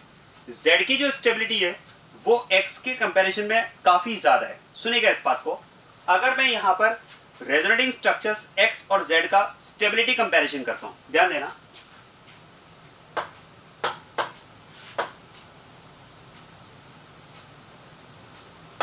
the stability of the structure Z is considerably high as compared to X। अब Z की स्टेबिलिटी X से बहुत ज्यादा है, ये मैं यहां पर कहना चाह रहा हूं। देखो, इस बात को समझना, दोनों की स्टेबिलिटी में आपको गैप को समझना है। भाई Z X से ज्यादा स्टेबल है, ये बात तो ठीक है, लेकिन मैं कहना चाह रहा हूं कि दोनों की स्टेबिलिटी में जो गैप है वो गैप काफी ज्यादा है। Z is considerably stable as compared to X।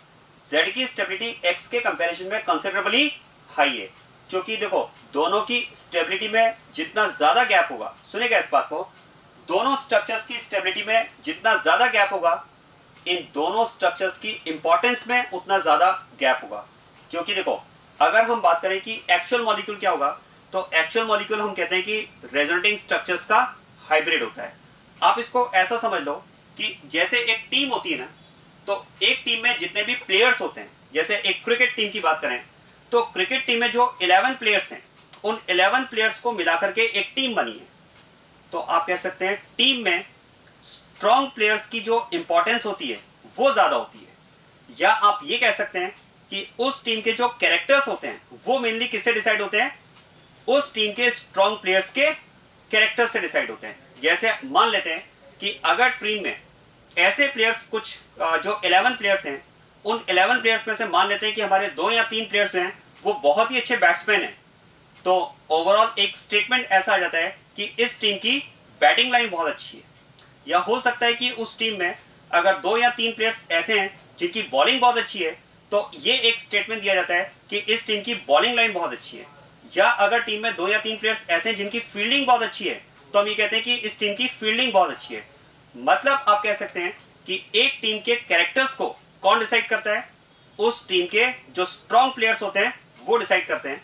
इसका मतलब हम कह सकते हैं कि एक टीम में उन प्लेयर्स की इंपॉर्टेंस ज्यादा होती है जो स्ट्रॉन्ग प्लेयर्स होते हैं। ऐसा ही कुछ एप्लीकेशन आप रेजोनेंस में भी कह सकते हैं कि रेजोनेंस में जो एक्चुअल स्ट्रक्चर होता है वो हाइब्रिड स्ट्रक्चर होता है। और हाइब्रिड स्ट्रक्चर कैसे बनता है? All the resonating structures contribute for the hybrid structure.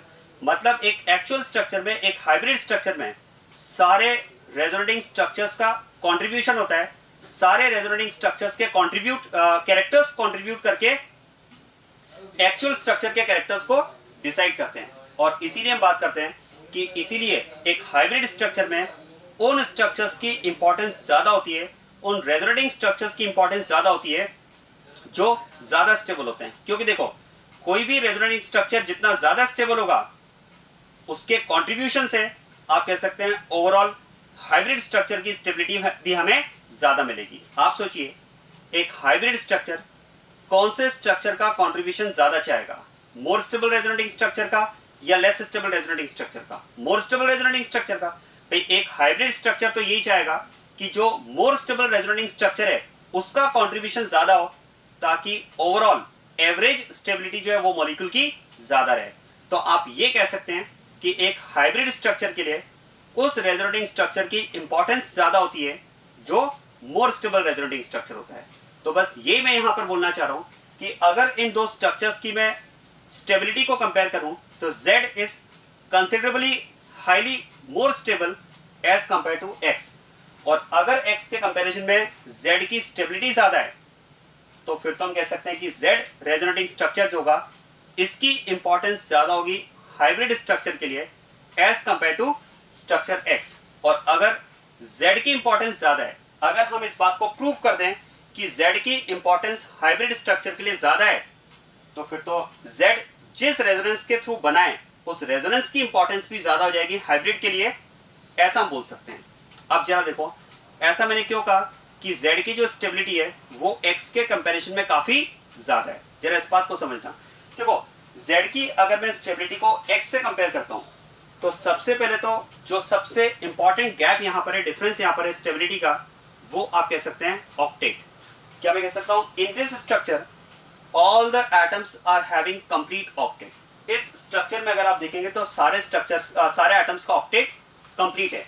जबकि इसमें अगर आप देखेंगे तो this carbon which is positively charged is having incomplete octet. आप सोचिए, कार्बन अगर पॉजिटिवली चार्ज्ड है तो पक्का इसका ऑक्टेट तो इनकम्प्लीट ही होगा, क्योंकि कार्बन जब न्यूट्रल होता है तो आउटर शेल में कितने इलेक्ट्रॉन्स होते हैं? 4। अब अगर ये पॉजिटिवली चार्ज्ड है तो एक इलेक्ट्रॉन आप कम कर दो तो बचे 3 इलेक्ट्रॉन। अगर पॉजिटिवली चार्ज्ड कार्बन के पास 3 इलेक्ट्रॉन है तो मैक्सिमम कितने बॉन्ड बनाएगा? 3। और अगर ये मैक्सिमम 3 बॉन्ड्स बनाएगा तो total electrons after bond formation will be 6। 3 bonds का मतलब 6 इलेक्ट्रॉन, और 6 इलेक्ट्रॉन का मतलब ऑक्टेट इनकम्प्लीट होगा।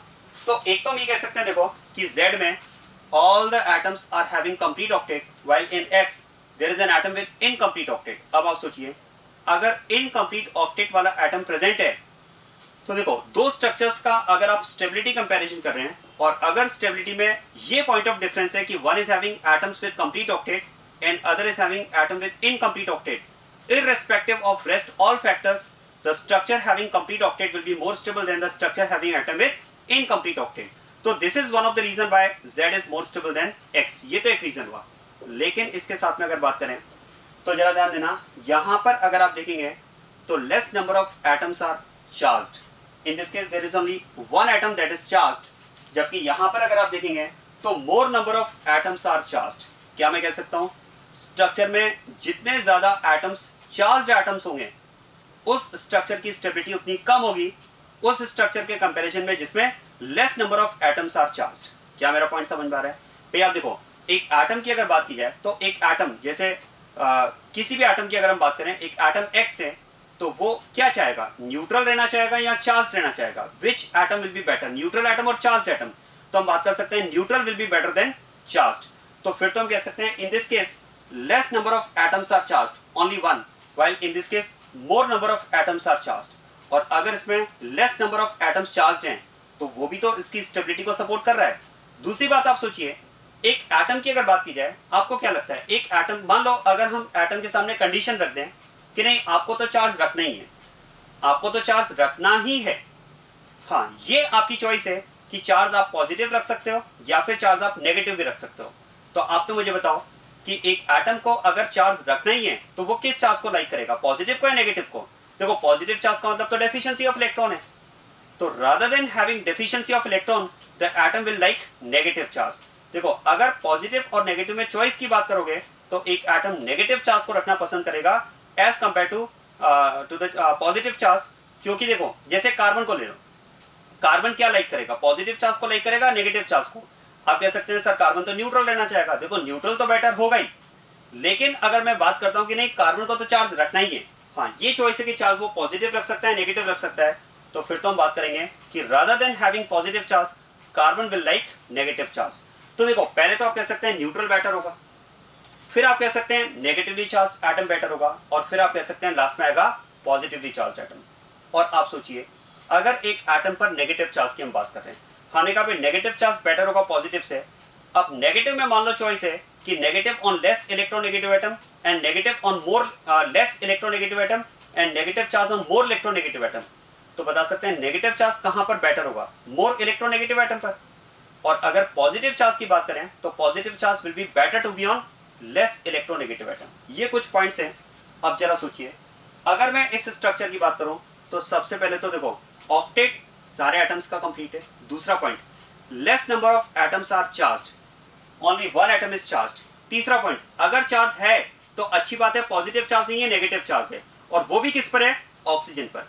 ये सारे पॉइंट जो हैं वो इस स्ट्रक्चर की स्टेबिलिटी को एक्स के कंपैरिजन में कंसिडरेबली हाई कर देते हैं। जरा समझना, देखो Z एक्स से ज्यादा स्टेबल है, एक रीजन तो हमने दिया भाई Z में ऑक्टेट कंप्लीट है, ठीक है, तो Z की स्टेबिलिटी एक्स से ज्यादा होगी। दूसरा पॉइंट हमने कहा भाई Z में less number of atom charge हैं, जबकि X में ज्यादा एटम्स पर चार्ज है, ये Z के लिए और अच्छी बात होगी, तो स्टेबिलिटी और इसको सपोर्ट मिल गया इसमें। फिर हमने कहा कि चार्ज भी अगर है तो नेगेटिव चार्ज है, पॉजिटिव नहीं है, और अच्छी बात है। और अगर नेगेटिव चार्ज भी है तो वो ऑक्सीजन पर है, मोर ईएन पर है, तो वो और भी अच्छी बात है। तो ये सारे पॉइंट्स जो है वो Z की स्टेबिलिटी को X से काफी ज्यादा बढ़ा देते हैं।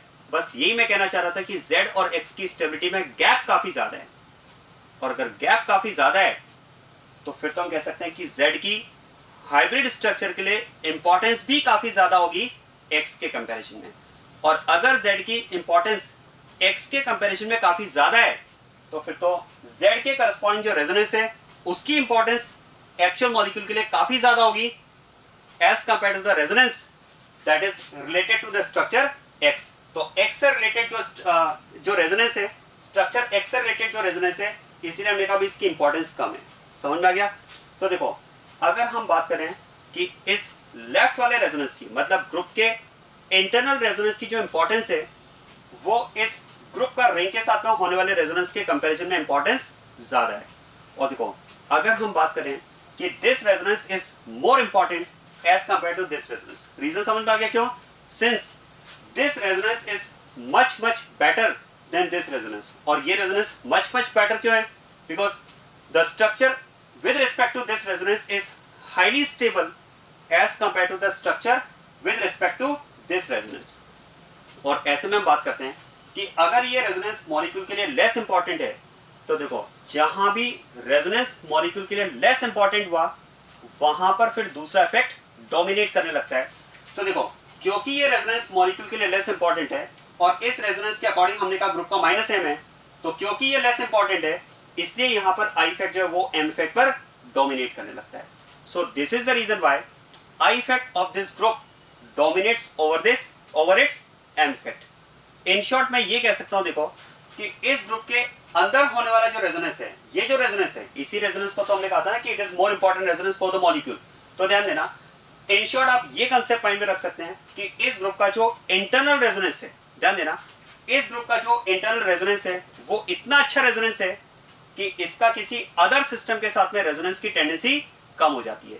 एक तरह से आप ऐसा समझ लो कि अगर इस ग्रुप से रिंग कनेक्टेड है और रिंग अगर मान लो COO- ग्रुप को ये कहे, ये रिंग अगर COO- ग्रुप को ये कहे कि भाई रेजोनेंस करना है क्या, तो पता है COO- ग्रुप क्या कहेगा?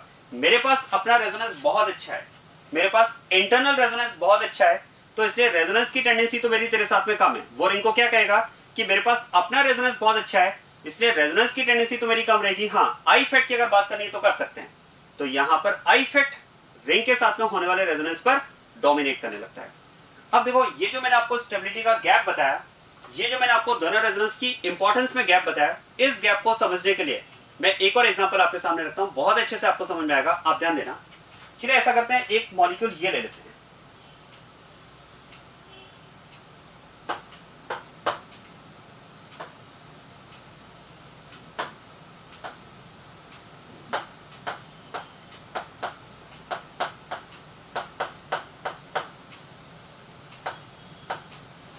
यहां पर मैंने ग्रुप लिया है CONH2 ग्रुप। और अब जरा देखो, यहां पर भी अगर आप देखेंगे तो इस ग्रुप में भी इंटरनल रेजोनेंस है, इस ग्रुप में भी यहां पर इंटरनल रेजोनेंस है। Lone pair is in conjugation with pi bond. और अगर इस इंटरनल रेजोनेंस के अकॉर्डिंग आप इसका रेजोनेटिंग स्ट्रक्चर ड्रॉ करें,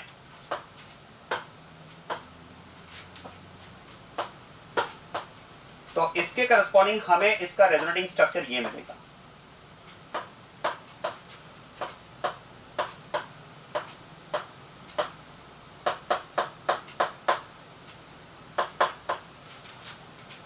This lone pair will convert into pi bond and pi bond into lone pair। और देखो, इस ग्रुप का भी रिंग के साथ में रेजोनेंस है, क्योंकि यहां भी ये पाई बॉन्ड कॉन्जुगेटेड सिस्टम है।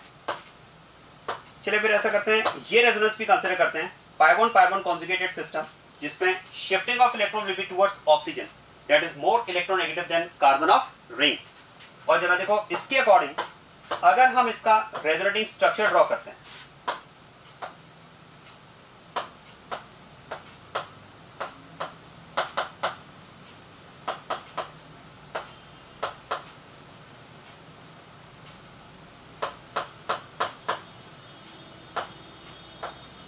तो ध्यान देना, इस रेजोनेंस के अकॉर्डिंग हमें इसका रेजोनेटिंग स्ट्रक्चर ये मिलेगा।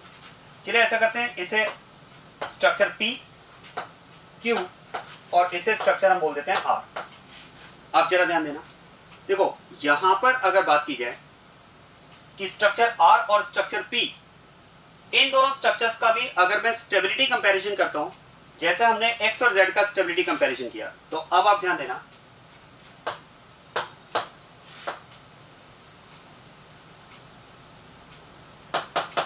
देखो इसमें कोई डाउट नहीं है कि stability of R is more than that of P।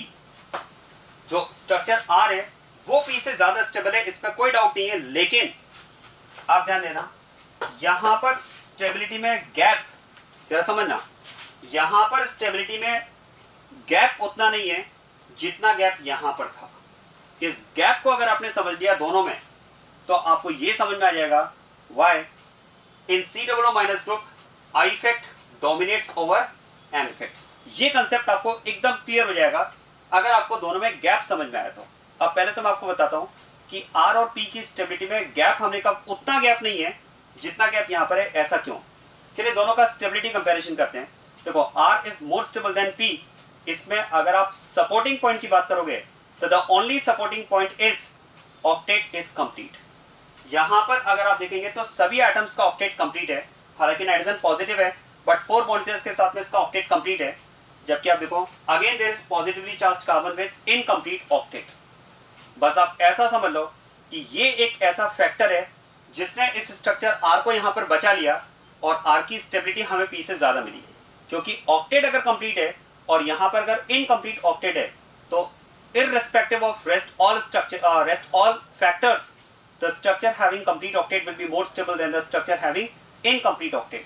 तो यहां पर ऑक्टेट कंप्लीट होने की वजह से हमें RP से ज्यादा स्टेबल मिला। अदरवाइज अगर आप देखेंगे तो इसमें खराब बात यह कि पॉजिटिवली चार्ज्ड एटम प्रेजेंट है, और खराब बात यह कि जो पॉजिटिव चार्ज है वो इलेक्ट्रोनेगेटिव एटम नाइट्रोजन पर प्रेजेंट है। तो आप सोचिए यहां पर इस स्ट्रक्चर की स्टेबिलिटी के रिस्पेक्ट में कुछ नेगेटिव पॉइंट भी यहां पर सामने आ रहे हैं। वो नेगेटिव पॉइंट कौन से सामने आ रहे हैं? एक तो पॉजिटिवली चार्ज एटम प्रेजेंट है, वो खराब है, और पॉजिटिव चार्ज अगर नाइट्रोजन पर है तो इलेक्ट्रोनेगेटिव एटम होने की वजह से वो और भी खराब बात है। तो ये कुछ नेगेटिव पॉइंट होने की वजह से जितना स्टेबिलिटी इस स्ट्रक्चर की बढ़ना चाहिए थी P के कंपैरिजन में, उतना स्टेबिलिटी नहीं बढ़ पाई। ऑक्टेट ज्यादा था इसलिए स्टेबिलिटी ज्यादा तो है, लेकिन कुछ नेगेटिव पॉइंट इसमें साथ में होने की वजह से स्टेबिलिटी में गैप कम रहा। जबकि यहां पर हमने कहा ऑक्टेट कंप्लीट होना वो एक पॉजिटिव बात है, कोई भी पॉजिटिवली चार्ज्ड एटम यहां पर नहीं है, ओनली नेगेटिवली चार्ज्ड एटम है, वो एक पॉजिटिव बात है। फिर नेगेटिव चार्ज अगर ऑक्सीजन पर है तो वो भी एक अच्छी बात है। तो इसकी स्टेबिलिटी में तो सारे पॉइंट प्लस हो रहे थे, जबकि यहां पर octet is the only factor due to which this structure is more stable than this structure. Otherwise आप सोचिए कुछ नेगेटिव पॉइंट यहां पर ऐसे जुड़े हुए हैं जो इसकी स्टेबिलिटी को उतना ज्यादा इंक्रीज नहीं होने दे रहे हैं जितना Z की स्टेबिलिटी X के कंपैरिजन में बढ़ी थी। वो नेगेटिव पॉइंट समझ में आ रहा है ना कौन से हैं? हमने कहा था देखो एक तो न्यूट्रल एटम अच्छा होगा, सबसे पहले तो न्यूट्रल एटम अच्छा होगा। फिर अगर हम बात करें कि चार्ज की, तो आप सोचिए नाइट्रोजन क्या चाहेगा? पॉजिटिव चार्ज रखना पसंद करेगा, नेगेटिव चार्ज रखना पसंद करेगा? Obviously negative charge. किसी भी एटम की बात करो, चाहे वो कार्बन की बात करो, देखो rather than having positive charge atom will like negative charge, तो नेगेटिव चार्ज रखना पसंद करेगा। तो फिर तो हम कह सकते हैं कि यहाँ पर पॉजिटिव चार्ज होना इसके लिए खराब बात हो गई। क्लियर होनी बात है? तो इसका मतलब R की स्टेबिलिटी P के कंपैरिजन में ज्यादा तो है, लेकिन गैप उतना ज्यादा नहीं है जितना गैप यहां पर था। क्या बात समझ में आ रही है? अब ऐसे में आप सोचिए अगर दोनों की स्टेबिलिटी में डिफरेंस है और अगर R की स्टेबिलिटी P से ज्यादा है, तो देखो इसमें कोई डाउट नहीं है, यहां पर आप कह सकते हैं इसमें कोई डाउट नहीं है कि ये जो रेजोनेंस होगा वो इस मॉलिक्यूल के लिए मोर इंपॉर्टेंट रेजोनेंस होगा। ये रेजोनेंस नो डाउट मॉलिक्यूल के लिए मोर इंपॉर्टेंट होगा। क्यों? क्योंकि इस स्ट्रक्चर की स्टेबिलिटी P वाले स्ट्रक्चर से ज्यादा है। लेकिन क्या मैं कह सकता हूं P की स्टेबिलिटी R के कंपैरिजन में बहुत ज्यादा कम नहीं है? कम तो है लेकिन बहुत ज्यादा कम नहीं है। और अगर दोनों की स्टेबिलिटी में, अगर दोनों स्ट्रक्चर की स्टेबिलिटी में गैप कम है तो दोनों की इंपॉर्टेंस में गैप भी कम होगा। दोनों की इंपॉर्टेंस में गैप कम होगा तो नो डाउट ये मोर इंपॉर्टेंट है। लेकिन मैं कहना चाहूंगा कि ये रेजोनेंस भी मॉलिक्यूल के लिए इंपॉर्टेंट तो होगा। ध्यान देना, यहां पर मैं कहना चाहूंगा कि ये रेजोनेंस भी मॉलिक्यूल के लिए इंपॉर्टेंट तो होगा। इस बार मैंने यहां पर लेस इंपॉर्टेंट वर्ड नहीं लिखा है, जबकि यहां पर मैंने लेस इंपॉर्टेंट वर्ड लिखा था। इस डिफरेंस को समझना, यहां पर मैंने कहा कि नो डाउट ये रेजोनेंस अच्छा है, लेकिन ये रेजोनेंस भी मॉलिक्यूल के लिए इंपॉर्टेंट तो है। क्या बात समझ में आ रही है? देखो, आप इस बात को ऐसे समझें कि अगर एक टीम में हमने कहा कि 2 स्ट्रॉन्ग प्लेयर्स हैं, तो नो डाउट वो 2 स्ट्रॉन्ग प्लेयर्स की इंपॉर्टेंस टीम के लिए ज्यादा होगी। लेकिन अगर मैं बात करूं कि उनके बाद में नेक्स्ट 2 प्लेयर्स जो हैं, अगर मैं एक टीम में प्लेयर्स की प्रायोरिटी की बात करूं, तो मान लेते हैं जो फर्स्ट प्रायोरिटी पर है, जो सेकंड प्रायोरिटी पर है, नो डाउट फर्स्ट और सेकंड प्रायोरिटी की इंपॉर्टेंस टीम के लिए सबसे ज्यादा है। Even third and fourth number के जो प्लेयर्स हैं उनसे भी ज्यादा है। लेकिन आप कह सकते हैं कि 1-2 की जो प्रायोरिटी है और 3-4 की जो प्रायोरिटी है, उनमें गैप उतना नहीं होगा जितना 1-2 और 10th 11th वाले प्लेयर की प्रायोरिटी में गैप होगा। इस गैप को समझना है आपको। तो यहां पर मैं कहना चाह रहा हूं कि स्ट्रक्चर X और Z में क्योंकि स्टेबिलिटी में गैप ज्यादा था, तो दोनों की इंपॉर्टेंस में भी गैप ज्यादा हुआ। दोनों की इंपॉर्टेंस में गैप ज्यादा हुआ तो दोनों के करस्पॉन्डिंग रेजोनेंस में भी की इंपॉर्टेंस में भी गैप ज्यादा हुआ। इसलिए हमने एक को मोर इंपॉर्टेंट, दूसरे को लेस इंपॉर्टेंट लिख दिया। लेकिन यहां पर R और P में हमने कहा R और P में नो डाउट R की स्टेबिलिटी P से ज्यादा है, लेकिन गैप कम है। अगर गैप कम है तो दोनों की इंपॉर्टेंस में भी गैप कम होगा। दोनों की अगर इंपॉर्टेंस में गैप कम है तो दोनों के रेजोनेंस की इंपॉर्टेंस में भी गैप कम होगा। रेजोनेंस की इंपॉर्टेंस में गैप कम होगा, तो मैंने इसको मोर इंपॉर्टेंट लेकिन इसको इंपॉर्टेंट लिखा है।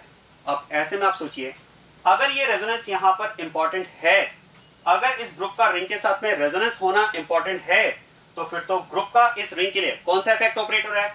आप कह सकते हैं विथड्रॉइंग इफेक्ट, मतलब -n, और इंडक्टिव के रिस्पेक्ट में इट इज -i। जरा बताओ यहां पर कौन डोमिनेट करेगा, -m या -i? आंसर है -m। क्यों -m? क्योंकि ये जो -m वाला रेजोनेंस है वो इस मॉलिक्यूल के लिए इंपॉर्टेंट रेजोनेंस है। देखो, इंडक्टिव इफेक्ट पर तब डोमिनेट करेगा जब रेजोनेंस लेस इंपॉर्टेंट हो, जबकि मैंने कहा ये जो रेजोनेंस है वो मॉलिक्यूल के लिए इंपॉर्टेंट है। क्यों? क्योंकि इसके कंपैरिजन में ये रेजोनेंस नो डाउट अच्छा है, लेकिन इतना ज्यादा अच्छा भी नहीं है कि हम इस वाले रेजोनेंस को इग्नोर कर पाए। क्या पॉइंट समझ में आ रहा है? चलो मैं इसको एक और एग्जांपल से आपको समझाने की कोशिश करता हूं, शायद उसके बाद में आप इस बात को समझ पाए। ये जो गैप है वो गैप यहां पर डिसाइड करेगा कि आई इफेक्ट डोमिनेट करेगा या फिर एम इफेक्ट। आप इसको ऐसे समझें, 2 बिजनेसमैन, दोनों ही बिजनेसमैन के पास 2 बिजनेस हैं जिनके थ्रू वो अर्न कर रहे हैं। फर्स्ट बिजनेसमैन, मान लो फर्स्ट बिजनेसमैन के पास 2 अर्निंग सोर्स हैं। ऐसा करते हैं, ऐसा मान लेते हैं एक अर्निंग सोर्स है, वो suppose 1 lakh per month earn कर रहा है, और उसके पास एक और सोर्स है जिससे वो सपोज 10,000 पर मंथ अर्न कर रहा है। अब आप सोचिए, पहला बिजनेसमैन, उसके पास 2 अर्निंग सोर्स हैं, एक से वो 1 लाख पर मंथ अर्न कर रहा है और दूसरे से वो 10,000 पर मंथ अर्न कर रहा है। सेकंड बिजनेसमैन के पास भी 2 अर्निंग सोर्स हैं, एक से सपोज वो 70,000 पर मंथ अर्न कर रहा है, दूसरे से सपोज वो 50,000 पर मंथ अर्न कर रहा है। अब आप सोचिए, पहले बिजनेसमैन पर आते हैं, उसके पास एक सोर्स 1 लाख वाला है, दूसरा सोर्स 10,000 वाला है। क्या मैं कह सकता हूं 1 लाख और 10,000 में गैप इतना ज्यादा है कि 1 लाख वाले सोर्स की जो इंपॉर्टेंस होगी उस बिजनेसमैन के लिए काफी ज्यादा होगी 10,000 वाले सोर्स के कंपैरिजन में। इनफैक्ट आप कह सकते हैं कि वो 1 लाख पर ज्यादा कंसंट्रेट करेगा, 10,000 वाले सोर्स को वो इग्नोर करेगा। जबकि सेकंड बिजनेसमैन की अगर बात की जाए, उसके पास भी 2 सोर्स हैं, एक 70,000, एक 50,000।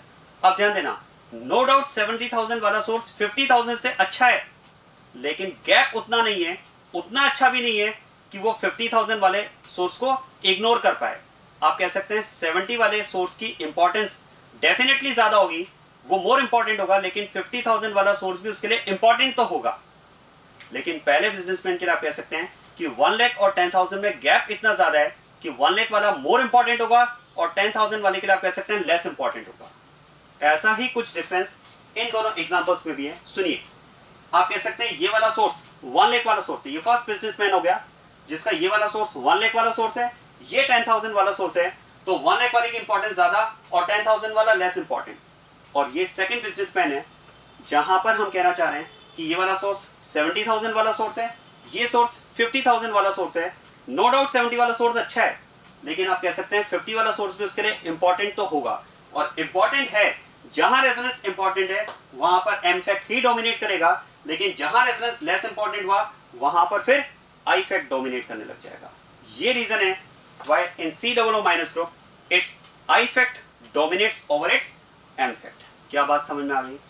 और इन शॉर्ट आप ये कंसेप्ट माइंड में रख सकते हैं कि COO माइनस में internal resonance is much better then it's resonance with ring, क्योंकि इसका अपना रेजोनेंस बहुत अच्छा है, तो इसका किसी दूसरे सिस्टम के साथ में रेजोनेंस होता है वो लेस इंपॉर्टेंट हो जाता है, और ये रीजन है कि इसका दूसरे सिस्टम के साथ होने वाला आई फैक्ट रेजोनेंस पर डोमिनेट करने लगता है। तो ये मैंने आपको यहाँ पर फर्स्ट ग्रुप का रीजन बताया, why in COO minus group its I effect dominates over its M effect. Clear बात ये?